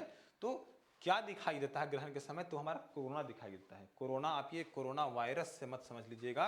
ये कोरोना क्या है, ये कोरोना क्या है, एक रिंग की भांति हमारे सन के चारों तरफ दिखाई देता है सूर्य ग्रहण के समय भी। तो चलिए कोरोना को समझते हैं। देखिए हमारे सूर्य ग्रहण के समय सूर्य ऐसा दिखाई देगा, सूर्य कैसा दिखाई देगा, इस तरीके से दिखाई देगा। लेकिन बाहर का एक कोरोना है जो कि चमकीला नजर आता है। तो इसमें देखिए आपकी सूर्य का जो मुख्य सतह है, अब जैसे मान लीजिए ये हमारा कोर है, कोर के बाहर एक सतह भी तो है सूर्य का, इस सतह के बाहर ही तो कोरोना है। तो हमने पढ़ा था कि सूर्य का जो कोर है उस कोर का तापमान सबसे ज्यादा है, वो है 1.5 करोड़ डिग्री सेल्सियस। लेकिन उसके सतह का तापमान जो है, उस सतह का तापमान कितना है, तो वो है 5500 से लेकर के 6000 डिग्री सेल्सियस तक है। लेकिन जो बाहर का कोरोना है, यानी कि सतह के बाद का जो कोरोना जो चमकता है, वो करीब 10 से 30 लाख डिग्री सेल्सियस तक है। और ऐसा क्यों है, आखिर ऐसा क्यों है कि कोर में तापमान 1.5 करोड़ डिग्री सेल्सियस, सतह पे तापमान 6000 डिग्री सेल्सियस के आसपास, लेकिन कोरोना का तापमान 10 से 30 लाख डिग्री सेल्सियस तक पहुंच जाता है। ऐसा क्या कारण है, इसको आज तक भी वैज्ञानिक जो है वो खोज कर ही रहे हैं। चलिए प्रश्न नंबर 24 को देखते हैं। वह हेली पुच्छल तारा के बारे में, यानी हेली कॉमेट के बारे में। तो कॉमेट किसको बोलते हैं, पुच्छल तारा को हम लोग कॉमेट बोलते हैं। तो ये कितने वर्षों के अंतराल पर दिखाई देता है, तो इसका आंसर है 76 वर्षों के बाद दिखाई देता है। तो हेली पुच्छल तारा के बारे में देखते हैं हम लोग। तो ये एक ऐसा पुच्छल तारा है जिसे बिना दूरबीन के हम अपने नंगी आंखों से देख सकते हैं। अब पुच्छल तारा नाम क्यों पड़ा, जब ये क्रॉस करता है तो अपने पीछे एक पूंछ की भांति चमकीला छोड़ते जाता है, इसलिए हम लोग इसको बोलते हैं पुच्छल तारा। और ये 76 वर्षों के बाद फिर से नजर आएगा। आप देखिए ये सन है, यहाँ पर ऐसे ये ऐसे क्रॉस करेगा तो 76 वर्ष के बाद हमारी पृथ्वी से नजर आएगा। तो 76 वर्ष कब आएगा, वो आएगा 2061 में। इससे पहले कब नजर आया था, तो 1986 में ये देखा गया था। क्वेश्चन नंबर 25 को देखते हैं। क्वेश्चन नंबर 25 है, सौर मंडल का सबसे ऊंचा पर्वत निक्स ओलंपिया किस ग्रह पर स्थित है। हमने पढ़ा था अभी ना कि जो हमारा मंगल है, इस मंगल पर निक्स ओलंपिया या ओलंपस मोन्स नाम से एक ज्वालामुखी पर्वत है जो हमारे हिमालय से 3 गुना बड़ा है। तो प्रश्न यही है किस पर है, तो हमारे मंगल ग्रह पर है। तो इसको समझिए आप कि निक्स ओलंपिया ओलंपस मोन्स दोनों जो है वो सेम ही है। और हमारा जो हिमालय है वो है 8.8 किलोमीटर ऊंचा, लेकिन इससे 3 गुना यानी कि 21 से 22 किलोमीटर ऊंचा कौन है, हमारा निक्स ओलंपिया निक्स ओलंपस पर्वत है। और ये क्या है, ये एक विशाल ज्वालामुखी पर्वत है। तो आपको एग्जाम में कंफ्यूज नहीं होना है। अगर पूछ दिया निक्स ओलंपिया या पूछ दिया ओलंपस मोन्स, तो दोनों कौन है, ओलंपस मोन्स और निक्स ओलंपिया दोनों सेम नाम है, जो कि हमारे मंगल पर क्या है, एक ज्वालामुखी पर्वत है। अब आते हैं प्रश्न नंबर 26 पर। 26 क्या है, किस ग्रह के चारों ओर स्पष्ट और सुंदर वलय दिखाई देते हैं। बात कर रहा रिंग की, तो कौन सा ऐसा ग्रह है जिस पर सुंदर वलय, वलय तो बहुत सारे ग्रह पर हैं। अगर हम बात करेंगे जोवियन प्लेनेट में, तो जोवियन प्लेनेट में अरुण वरुण के भी वलय नजर आ जाएंगे। लेकिन बात कर रहा है कि सबसे सुंदर और स्पष्ट किसके पास है, तो हमारा वो शनि के पास है। शनि ग्रह के बारे में भी हम समझेंगे कि सबसे सुंदर छल्ला शनि का सौरमंडल है, सौरमंडल में है, ठीक है। और इसमें जो है बहुत ही सुंदर है, और ये ऐसा है कि दूर से देखने पर वैज्ञानिकों को नजर आया था कि ये चमकीला और चारों तरफ से कैसा है, छल्ले के समान है। इसमें एक इंपॉर्टेंट नोट जैसा है कि शनि ही है ऐसा इकलौता ग्रह जो कि सबसे हल्का है, द्रव्यमान इसका घनत्व जो है, डेंसिटी जो है सबसे हल्का है, और इतना हल्का है कि पानी से भी हल्का है। तो अगर पानी में शनि को रखोगे तो ये तैरने लगेगा, यानी शनि को उठाकर लाओ और अपने समुद्र में ले जाकर डुबाने की कोशिश करो, डूबेगा नहीं, वो तैरेगा उस पर।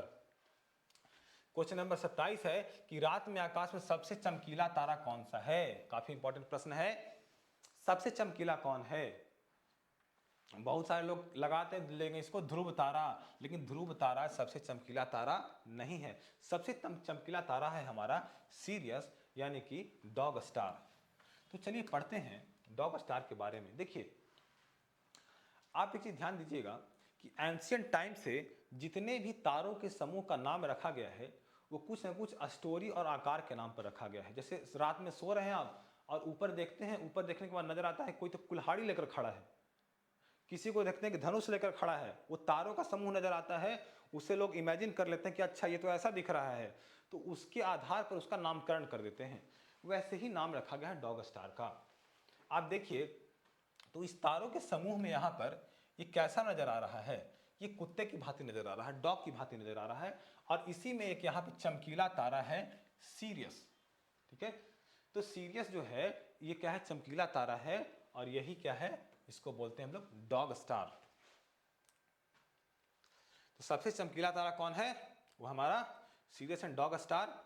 और ओरियन तारा मंडल की बेल्ट में 3 तारों को सीधा नीचे देखने पर आसानी से मिल जाता है।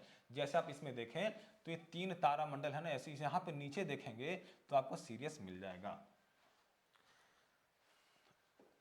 अब आते हैं अगले प्रश्न पर, प्रश्न नंबर 28 कि सूर्य के बाद पृथ्वी के सबसे निकटतम तारा कौन सा है। सबसे चमकीला हमने देख लिया, वो था डॉग स्टार सीरियस तारा। अब बात करते हैं कि सूर्य के बाद पृथ्वी से सबसे नजदीक कौन है, तो हमारा है प्रॉक्सिमा सेंचुरी। हमें अल्फा सेंचुरी से कंफ्यूज नहीं होना है। सबसे नजदीक कौन है, प्रॉक्सिमा सेंचुरी। इस प्रॉक्सिमा सेंचुरी का नामकरण भी वैसे हुआ है। प्रॉक्सिमा, प्रॉक्सिमिटी का मतलब होता है पास आना, तो जब पास आना यानी पास की चीजों को हम लोग प्रॉक्सिमिटी कहते हैं। तो प्रॉक्सिमा सेंचुरी का मतलब ही क्या है, वो पास का तारा। सूर्य के बाद सबसे पास का निकटतम तारा पृथ्वी का कौन सा है, तो हमारा है प्रॉक्सिमा सेंचुरी। इसकी दूरी कितनी है, तो 4.24 प्रकाश वर्ष दूर है। पृथ्वी के सबसे नजदीक का तारा प्रॉक्सिमा सेंचुरी कितना दूर है, 4.24 प्रकाश वर्ष। इसको लाल बौना भी बोलते हैं। लाल बौना क्यों बोलते हैं, क्योंकि यह छोटा है और सूर्य से बहुत छोटा और ठंडा है, इसीलिए बोलते हैं इसको लाल बौना। अल्फा सेंचुरी और प्रॉक्सिमा सेंचुरी में हमें कंफ्यूज नहीं होना है। सबसे नजदीक का तारा कौन सा है, प्रॉक्सिमा सेंचुरी। क्वेश्चन नंबर 29 है कि ब्रह्मांड के वैज्ञानिक अध्ययन को क्या कहा जाता है। अब देखिए, ब्रह्मांड को वैज्ञानिक अध्ययन क्या बोलते हैं हम लोग, कॉस्मोलॉजी बोलते हैं।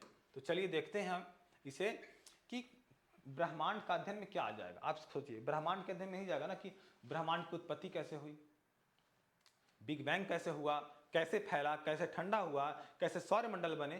तो इन सब सारे के अध्ययन को हम लोग क्या बोलेंगे, कॉस्मोलॉजी। उसके बाद और भी हैं, कॉस्मोलॉजी के अलावा कौन कौन से हैं, एस्ट्रोलॉजी। एस्ट्रोलॉजी को हम लोग क्या बोलते हैं, ज्योतिषी अध्ययन को हम लोग बोलते हैं एस्ट्रोलॉजी। सेलेनोलॉजी किसको बोलते हैं, तो चंद्रमा के अध्ययन, मून के अध्ययन को हम लोग बोलते हैं सेलेनोलॉजी। याद रखिएगा, ब्रह्मांड के अध्ययन को हम लोग बोलेंगे कॉस्मोलॉजी, चंद्रमा के अध्ययन को हम लोग बोलेंगे सेलेनोलॉजी, एस्ट्रोलॉजी बोलेंगे हम लोग ज्योतिष के अध्ययन को, और जियोलॉजी बोलेंगे पृथ्वी की आंतरिक संरचना यानी पृथ्वी के अंदर क्या है इसको देखने के लिए हम लोग बोलेंगे जियोलॉजी। प्रश्न संख्या 30 क्या है कि पृथ्वी की सूर्य से परिक्रमा करने की अवधि को क्या कहते हैं। पृथ्वी सूर्य की परिक्रमा कर रहा है, ये हमारा सूर्य है और पृथ्वी इसकी परिक्रमा कर रहा है, तो इसकी जो टाइम है, इस टाइम को क्या बोलेंगे, इस टाइम को बोलेंगे हम लोग सौर्य वर्ष। क्या बोलेंगे, सोलर ईयर। याद रखना है आपको, ये कितना होता है, 365 दिन का होता है हमारा सोलर ईयर। क्वेश्चन नंबर 31 क्या है कि अपने अक्ष पर सबसे तेज गति से घूमने वाला ग्रह कौन सा है। हमने पढ़ा था ना किसके बारे में पढ़ा था? बृहस्पति के बारे में पढ़ा था। बृहस्पति इतना बड़ा ग्रह तो है ही, साथ में वो अपने अक्ष पर सबसे कम समय में घूम जाता है। तो कौन सा है हमारा? वो हमारा बृहस्पति। कितना समय लेता है? ये करीब 9 घंटे 55 मिनट के आसपास का, यानी कि 10 घंटे का समय लेता है। तो सोचिए कि पृथ्वी पर जहां 24 घंटे में दिन रात हो जाता है, वही बृहस्पति पर कितना होगा? वो मात्र होगा 10 घंटे में।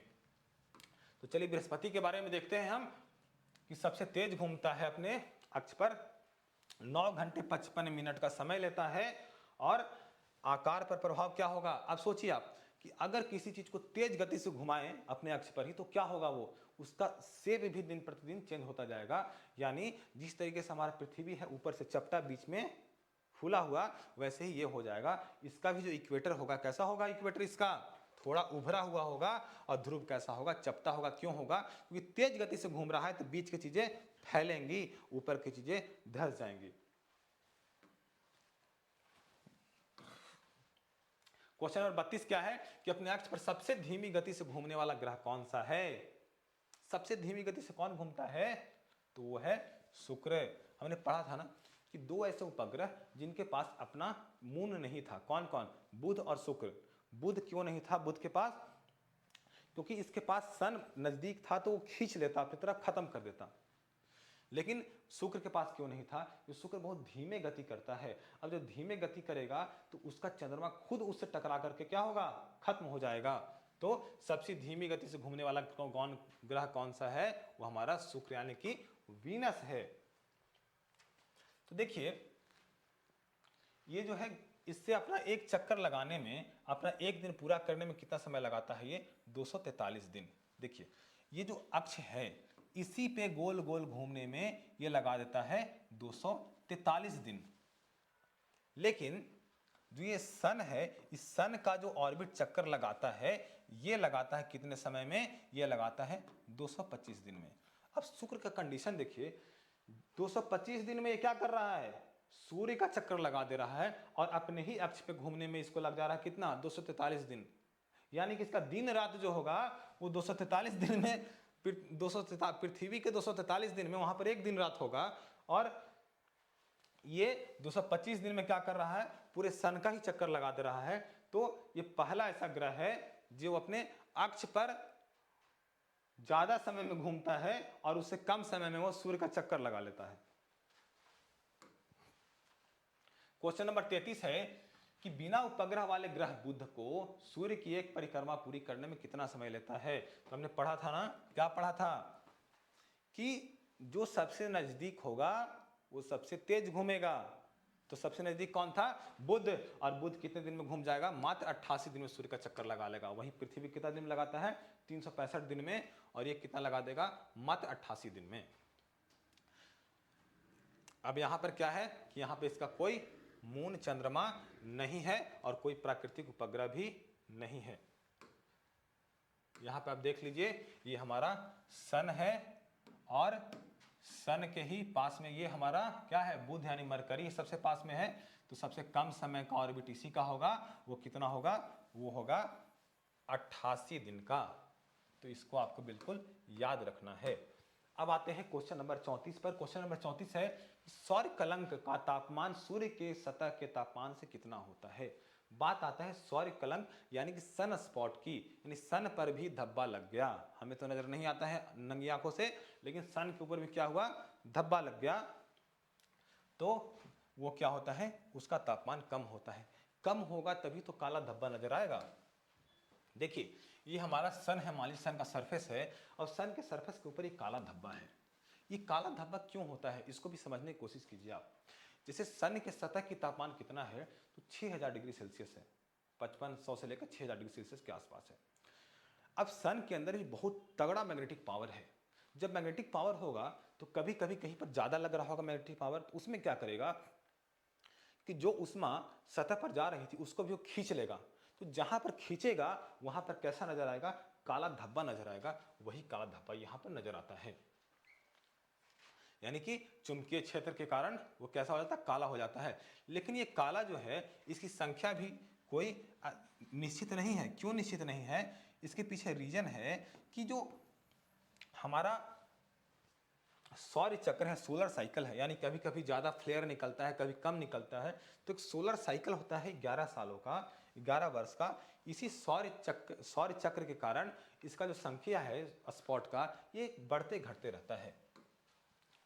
चलिए 35 नंबर क्वेश्चन है, खगोलीय इकाई किसके बीच औसत दूरी था? हमने क्या पढ़ा था कि सूर्य और पृथ्वी, इसके बीच के केंद्र के डिस्टेंस को हम लोग क्या बोलते हैं?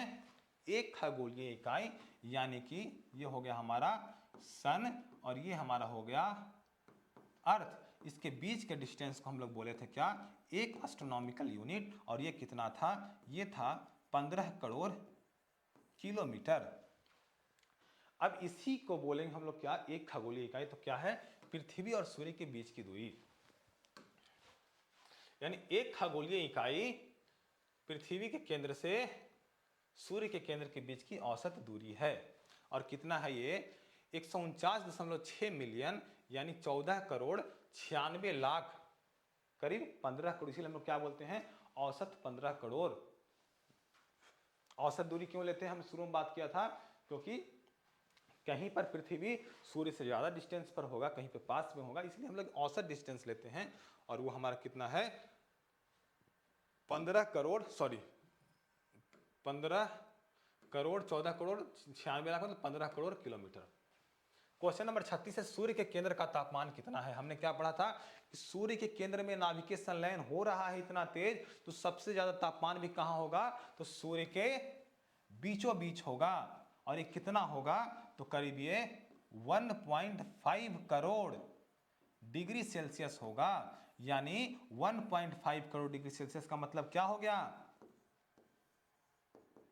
15 मिलियन डिग्री सेल्सियस होगा। इसका आंसर हो जाएगा 15 मिलियन डिग्री सेल्सियस। तो वही चीज है कि कोर का तापमान जो है 15 मिलियन। क्यों? क्योंकि 1 मिलियन में होता है 10 लाख, 15 मिलियन में हो जाएगा 1.5 करोड़। तो वही होता है, यहां पर फ्यूजन होता है। फ्यूजन हमने क्या पढ़ा था? न्यूक्लियस संलयन होता है, यानी कि हाइड्रोजन के 4 नाभिक आपस में मिलेंगे, हीलियम के एक भारी नाभिक बनाएंगे, और वही जो एक भारी नाभिक होगा वो संलयित होकर बनेगा, जो उसी से हमें ऊर्जा प्राप्त होगी। अब आते हैं आगे, इस सूर्य के केंद्र का तापमान लगभग कितना होता है? वही सेम टॉपिक रिपीटेड है, इसमें सेम चीजें हैं। चलते हैं आगे।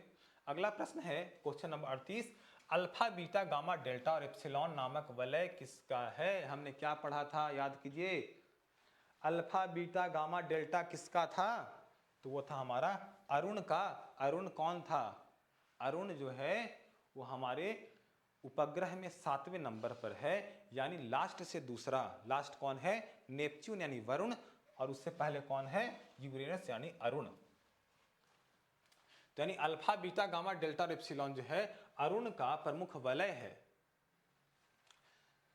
अब आते हैं कि कुल वलय जो है अरुण का तो केवल 13 है ज्ञात।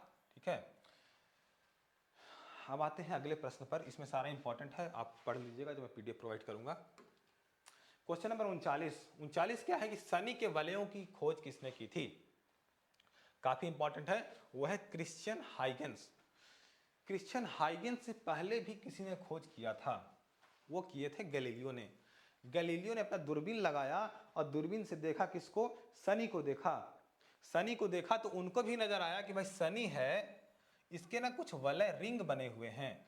लेकिन गैलीलियो बोला कि भाई ये रिंग नजर नहीं आ रहा, मुझे तो लग रहा है कान वान निकले हुए हैं शनि का, तो इसने छोड़ दिया। फिर क्रिश्चियन हाइगेंस आया, बोला कि नहीं ऐसा नहीं है, ये तो शनि का वलय ही है जो चमकीला इतना चमक रहा है और इतना खूबसूरत है। तो देखिए, क्रिश्चियन हाइगेंस ने पहली बार दुनिया को बताया कि शनि के चारों ओर क्या है? चपटे और छल्ले हैं, गोल रिंग हैं, और इसका बनावट जो है जमीनी नहीं है। कैसा है? बर्फ, धूल कण और चट्टानों के अरबों टुकड़े के बने हुए हैं। इसमें एक फैक्ट याद रखना है आपको कैसिनी विभाजन के बारे में, कि आखिर कैसिनी विभाजन किसको बोलते हैं।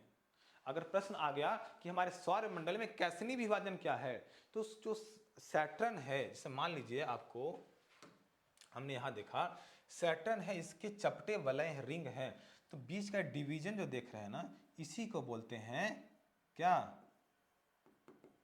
Cassini division. यही हमारा है कैसिनी डिवीजन। तो अगर कैसिनी डिवीजन के बारे में पूछेगा तो क्या है, तो शनि के वलय के बीच का जो विभाजन है उसी को हम लोग बोलते हैं कैसिनी डिवीजन। इनके वलय का भी नामकरण कैसे हुआ है, तो ए बी सी डी के आधार पर हुआ है। सौरमंडल के किन ग्रहों को गैसीय दानव भी कहा जाता है? देखिए आप क्वेश्चन नंबर 40 को देखिए। 40 नंबर क्वेश्चन क्या है कि गैसीय दानव किसको कहा जाता है?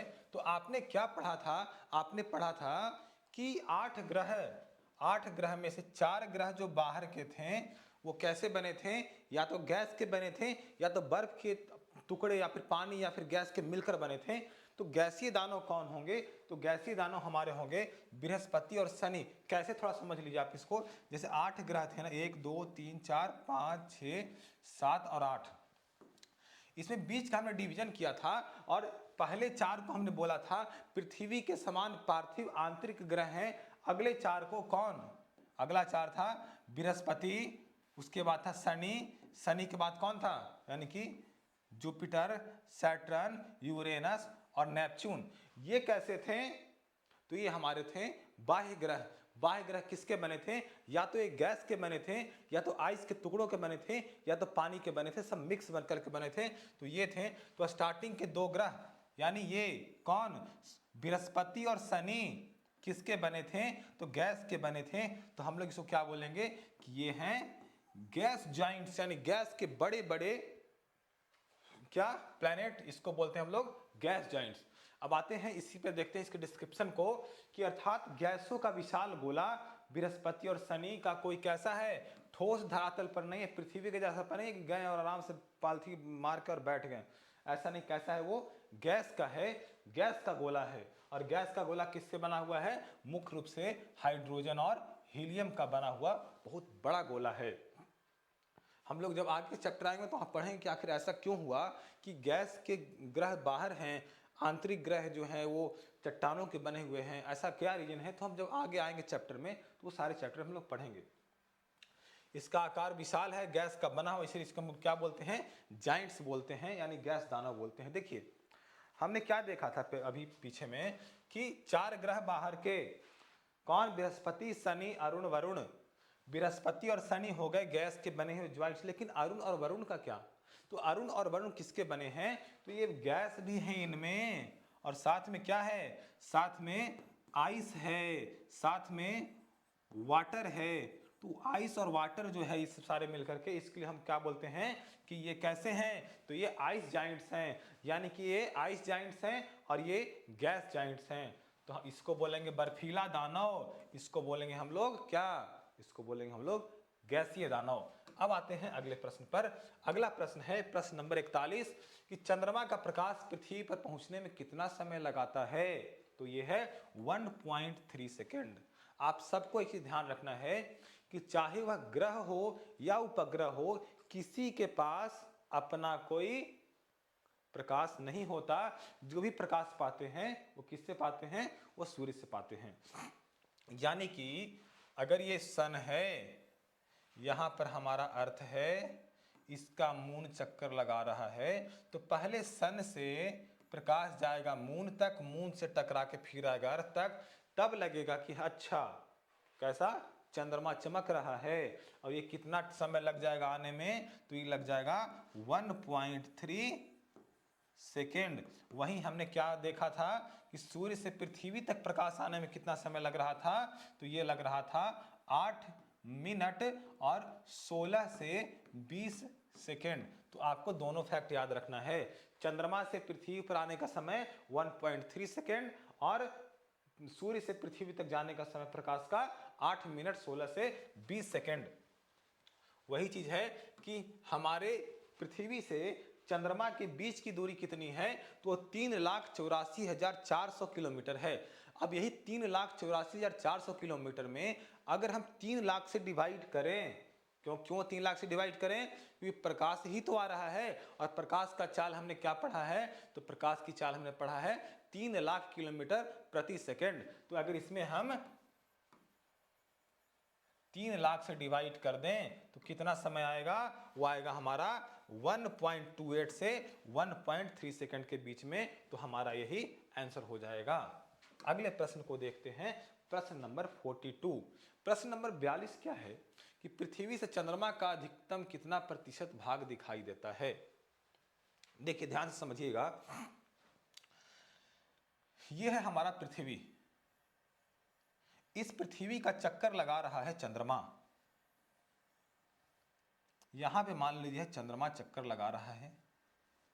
अब ये चंद्रमा जितने समय में अपने अक्ष पर घूम रहा है उतने ही समय में ये पृथ्वी का भी चक्कर लगा ले रहा है। अब मान के चलिए कि ये 27.5 दिन या 30 दिन में अगर ये पृथ्वी का चक्कर लगा रहा है तो अपने अक्ष पर भी उतने ही समय में घूम जा रहा है। तो जब एक ही समय में अपने यहाँ भी घूम रहा है, पृथ्वी पर सेम समय में घूम रहा है, तो होगा क्या कि हमारा एक ही फेस नजर आएगा। जैसे मान लीजिए कि मैं घूम रहा हूँ अगर, तो इतने ही समय में घूम रहा हूँ और राउंड भी इतने ही समय में लगा रहा हूँ जितने समय अपने अक्ष पर घूम रहा हूँ। तो क्या होगा, पृथ्वी से बस चंद्रमा का आधा भाग ही नजर आएगा। ये जो आधा भाग देख रहे हैं ना, ये आधा भाग ही नजर आएगा, हमेशा आधा भाग नजर आएगा। तो क्या होगा, ये 50% नजर आएगा, 50%। लेकिन आंसर है 59%। ऐसा क्यों है, इसको आप समझिए कि आखिर ऐसा क्यों है कि 59% नजर आता है। एक कॉन्सेप्ट है लिबरेशन का। लिबरेशन का मतलब समझिए क्या होता है। लिबरेशन का मतलब होता है डगमगाता हुआ। जैसे अगर मान लीजिए मुझे सीधे रास्ते पर जाना हो तो मैं क्या करूंगा कि यहां से सीधे चलूंगा आगे, लेकिन तो क्या होगा कि सामने का फेस नजर आ रहा है 50%, पीछे का फेस आपको बिल्कुल नजर नहीं आ रहा है। चंद्रमा के साथ भी यही होता है। लेकिन अगर मैं चल रहा हूं और मैं ऐसे से डगमगा रहा हूं तो डगमगाने के क्रम में क्या होगा कि मैं सामने का फेस तो नजर आएगा, साथ में साइड के कुछ भाग भी नजर आ जाएंगे। तो वही 9% ज्यादा नजर आ जाता है चंद्रमा के क्रम में, क्योंकि चंद्रमा भी डगमगाता हुआ चलता है। तो इसीलिए कहते हैं कि चंद्रमा का 59% भाग नजर आया। कितना आया नजर? 59%। तो प्रश्न में अगर आ जाए कि चंद्रमा का कितना परसेंट भाग नजर आता है हमें, तो वो 59% भाग नजर आता है। और कितना नजर नहीं आता है, तो वो है 41%। चंद्रमा का हिस्सा ऐसा है जो पृथ्वी से कभी नहीं देखा जा सकता। इसी को हम लोग बोलते हैं dark side of the moon, यानी चंद्रमा का वह स्थान जहां पर पृथ्वी से देखा नहीं जा सकता और जो बिल्कुल डार्क साइड है। प्रश्न नंबर 43 है, सी ऑफ ट्रैंक्विलिटी, शांति का सागर कहां स्थित है? तो शांति का सागर कहां स्थित है? हमारे चंद्रमा पर स्थित है। और शांति का सागर तो है, लेकिन यहाँ पर कोई पानी या पानी के बूंद वगैरह कुछ भी नहीं है क्या यहाँ पर? तो यहाँ पर समतल मैदान है ऐसे, और यहाँ पर क्या है, तो यहाँ पर लावा, जो ज्वालामुखी से अतीत में जो लावा निकला होगा वो लावा का जमाव है, और सागर की तरह खाली मैदान पूरा है, इसलिए हम बोलते हैं शांति का सागर, सी ऑफ ट्रैंक्विलिटी। तो देखिए वही चीज है कि शांति का सागर है, पानी के समान सागर नहीं बल्कि क्या है, बेसाल्टिक लावा से बना हुआ है, और विशाल गहरा समतल मैदान है। यहीं पर ऐतिहासिक महत्व जो है 20 जुलाई 1969 को नासा का एक ऐतिहासिक अपोलो 11 मिशन उतरा था। इसके बाद है प्रश्न संख्या 44। 44 क्या है कि किस आकाशीय पिंड को जीवाश्म ग्रह भी कहते हैं? देखिए जीवाश्म का मतलब क्या होता है?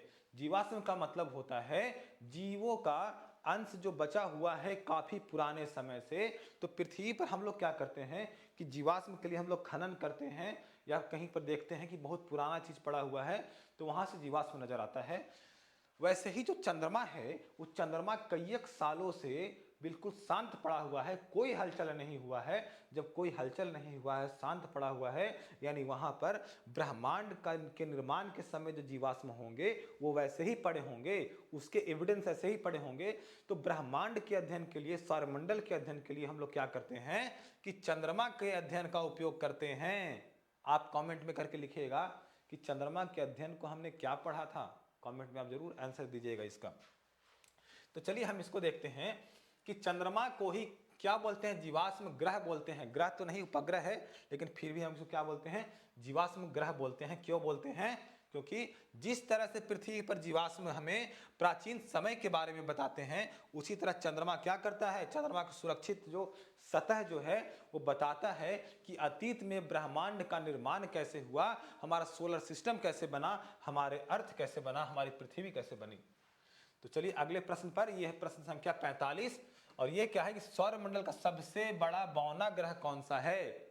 तो याद कीजिए, बौना ग्रह कौन था, हमारा प्लूटो, और ये भी सौरमंडल का सबसे बड़ा बौना ग्रह है। तो इसके बारे में समझते हैं कि इसकी खोज की गई थी 1930 में। 1930 में खोज की गई और इसको 9वें ग्रह के रूप में शामिल कर लिया गया।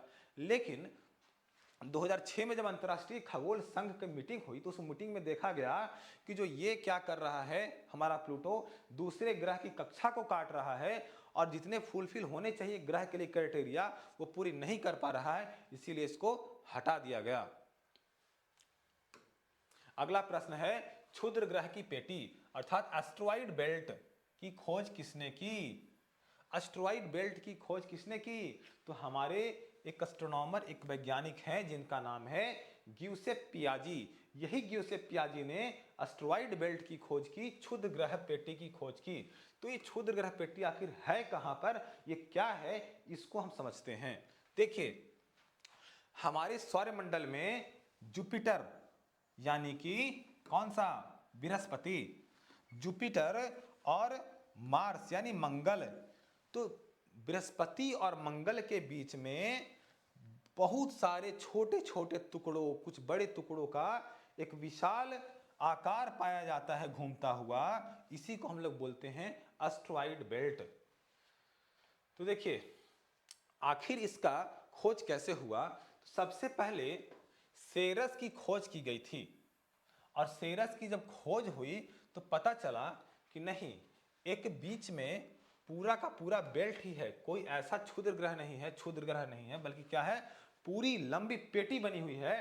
तो वहीं से हुआ कि क्या हुआ कि इन दो प्लैनेट जुपिटर और मार्स के बीच में एक क्षुद्र ग्रह की पेटी है, जो कि चट्टानी पिंडों से मिलकर बना हुआ है। और इसी में कौन था, इसी में सेरस, वेस्टा, जितना आप देख रहे हैं वो सारे कहां, इसी क्षुद्र ग्रह की पेटी में स्थित हैं। तो चलिए आगे चलते हैं हम लोग अगले प्रश्न पर। यह है क्यूपर बेल्ट के बारे में, कि अर्थात क्यूपर बेल्ट क्या होता है। हमने क्या पढ़ा था, हमने पढ़ा था गोल्डीलॉक जोन, कि गोल्डीलॉक जोन क्या होता है। तो जहां जीवन की संभावना होती है वहीं पर होता है गोल्डीलॉक जोन। वैसे अगर प्रश्न पूछ दिया कि क्यूपर बेल्ट क्या होता है, तो क्यूपर बेल्ट को आप सीधा आसान भाषा में समझिए कि हमारे जो सौरमंडल है, उस सौरमंडल के छोर पर एक ऐसा डोनेट के आकार का पूरे सौरमंडल में विस्तृत छोटे छोटे टुकड़ों, गैस के, पानी, बर्फ के टुकड़े से मिलकर बना एक विशाल आकार है, जो कि है क्यूपर बेल्ट। तो वरुण की कक्षा के बाहर, वरुण कौन सा ग्रह है, तो वरुण हमारे सौरमंडल का 8वां और सबसे लास्ट ग्रह है। तो इस वरुण के कक्षा के बाहर एक स्थित डोनेट के आकार का, देखिए ये हमारा नेपच्यून यानी हमारा वरुण ग्रह है। इस वरुण ग्रह के कक्षा ये है वरुण ग्रह, इस कक्षा के बाहर क्या है, ये डोनेट के आकार का पूरा एक फैला हुआ सैलाब की तरह है, जिसमें क्या है, बर्फ के टुकड़े हैं, पानी है, गैस है, इन सब चीजों से मिलकर बना हुआ है। यानी ये धरातलीय टुकड़े या फिर किसी चट्टान के नहीं बने हुए हैं, उसको हम लोग बोलते हैं क्यूपर बेल्ट।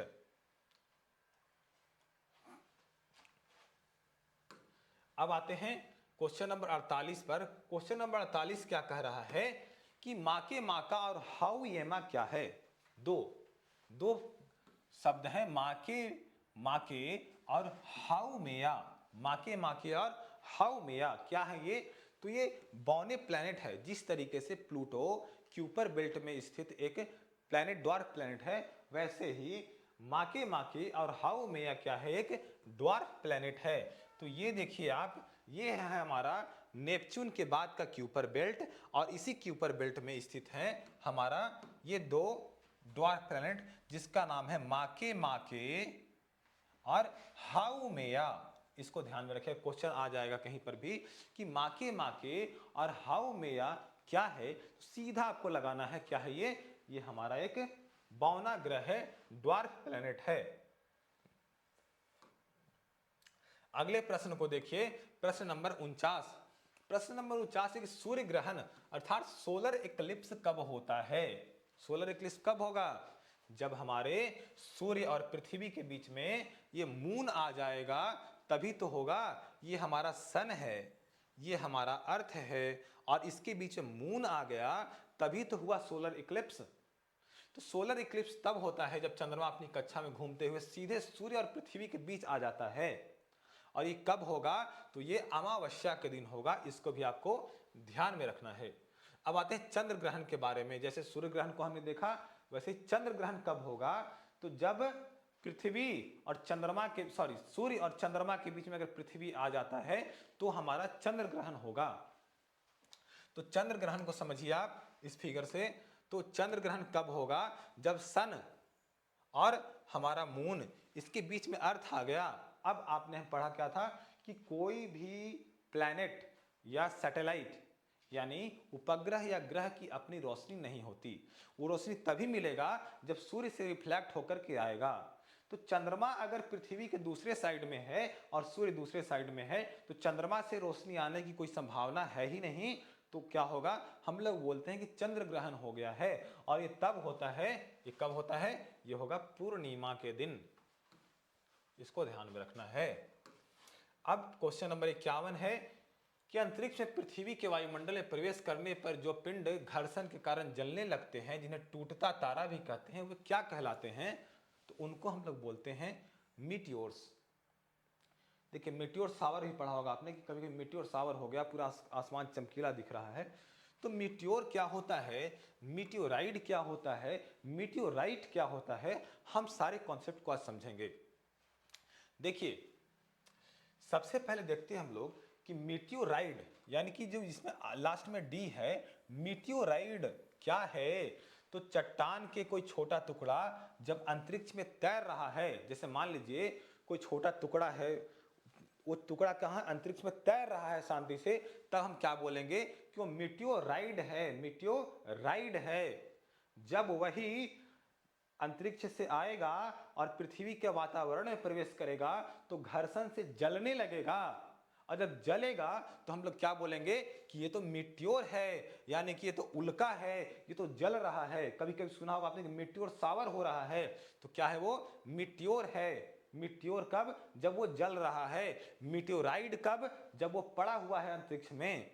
और वही जलता हुआ पूरा तो जलेगा नहीं, पूरा जल के तो कोई भस्म हो नहीं सकता है, कुछ तो बच जाएगा। कभी कभी तो जल के खत्म हो जाता है, लेकिन कभी कभी बच भी सकता है ना। तो जब बच करके हमारे पृथ्वी पर गिरेगा, तो पृथ्वी पर गिरेगा तो क्या बोलेंगे कि ये तो मीटियोराइट है, ये तो उल्का पिंड गिरकर निकल कर आया। और कभी सुनते होंगे कि कई लोगों के विदेशों में या फिर कहीं पर उल्का पिंड मिल जाता है, तो क्या बोलते हैं, उसे बेचकर वो कई पैसे कमा लेते हैं। तो यही है, आप इसको एक फिगर से समझने की कोशिश कीजिए कि मीटियोर क्या है, मीटियोराइड क्या है, मीटियोर क्या है, मीटियोराइट क्या है। तीन कॉन्सेप्ट है। सबसे पहला है, हमने क्या पढ़ा था, हमने पढ़ा था कि मीटियोराइड जिसके अंदर में आईडी लगा हुआ है, मीटियोराइड यानी कि क्या है ये मीटियोराइड, तो जब अंतरिक्ष में ऐसे ही पड़ा हुआ है तब हम बोलेंगे कि यह क्या है, मीटियोराइड है। जब वातावरण में आया और जलने लगा तो क्या बोलेंगे हम लोग, ये तो मीटियोर है, ये तो जल रहा है, ये तो उल्का है।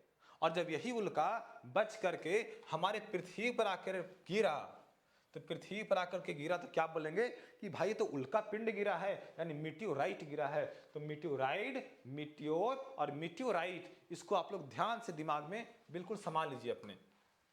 अब ये प्रश्न नंबर 52 क्या है कि ब्रह्मांड की उत्पत्ति का बिग बैंग से संबंधित जो बिग बैंग सिद्धांत ये किसने दिया, तो बिग बैंग सिद्धांत किसने दिया, तो हमारे जॉर्ज लेमेत्रे ने बिग बैंग का सिद्धांत दिया।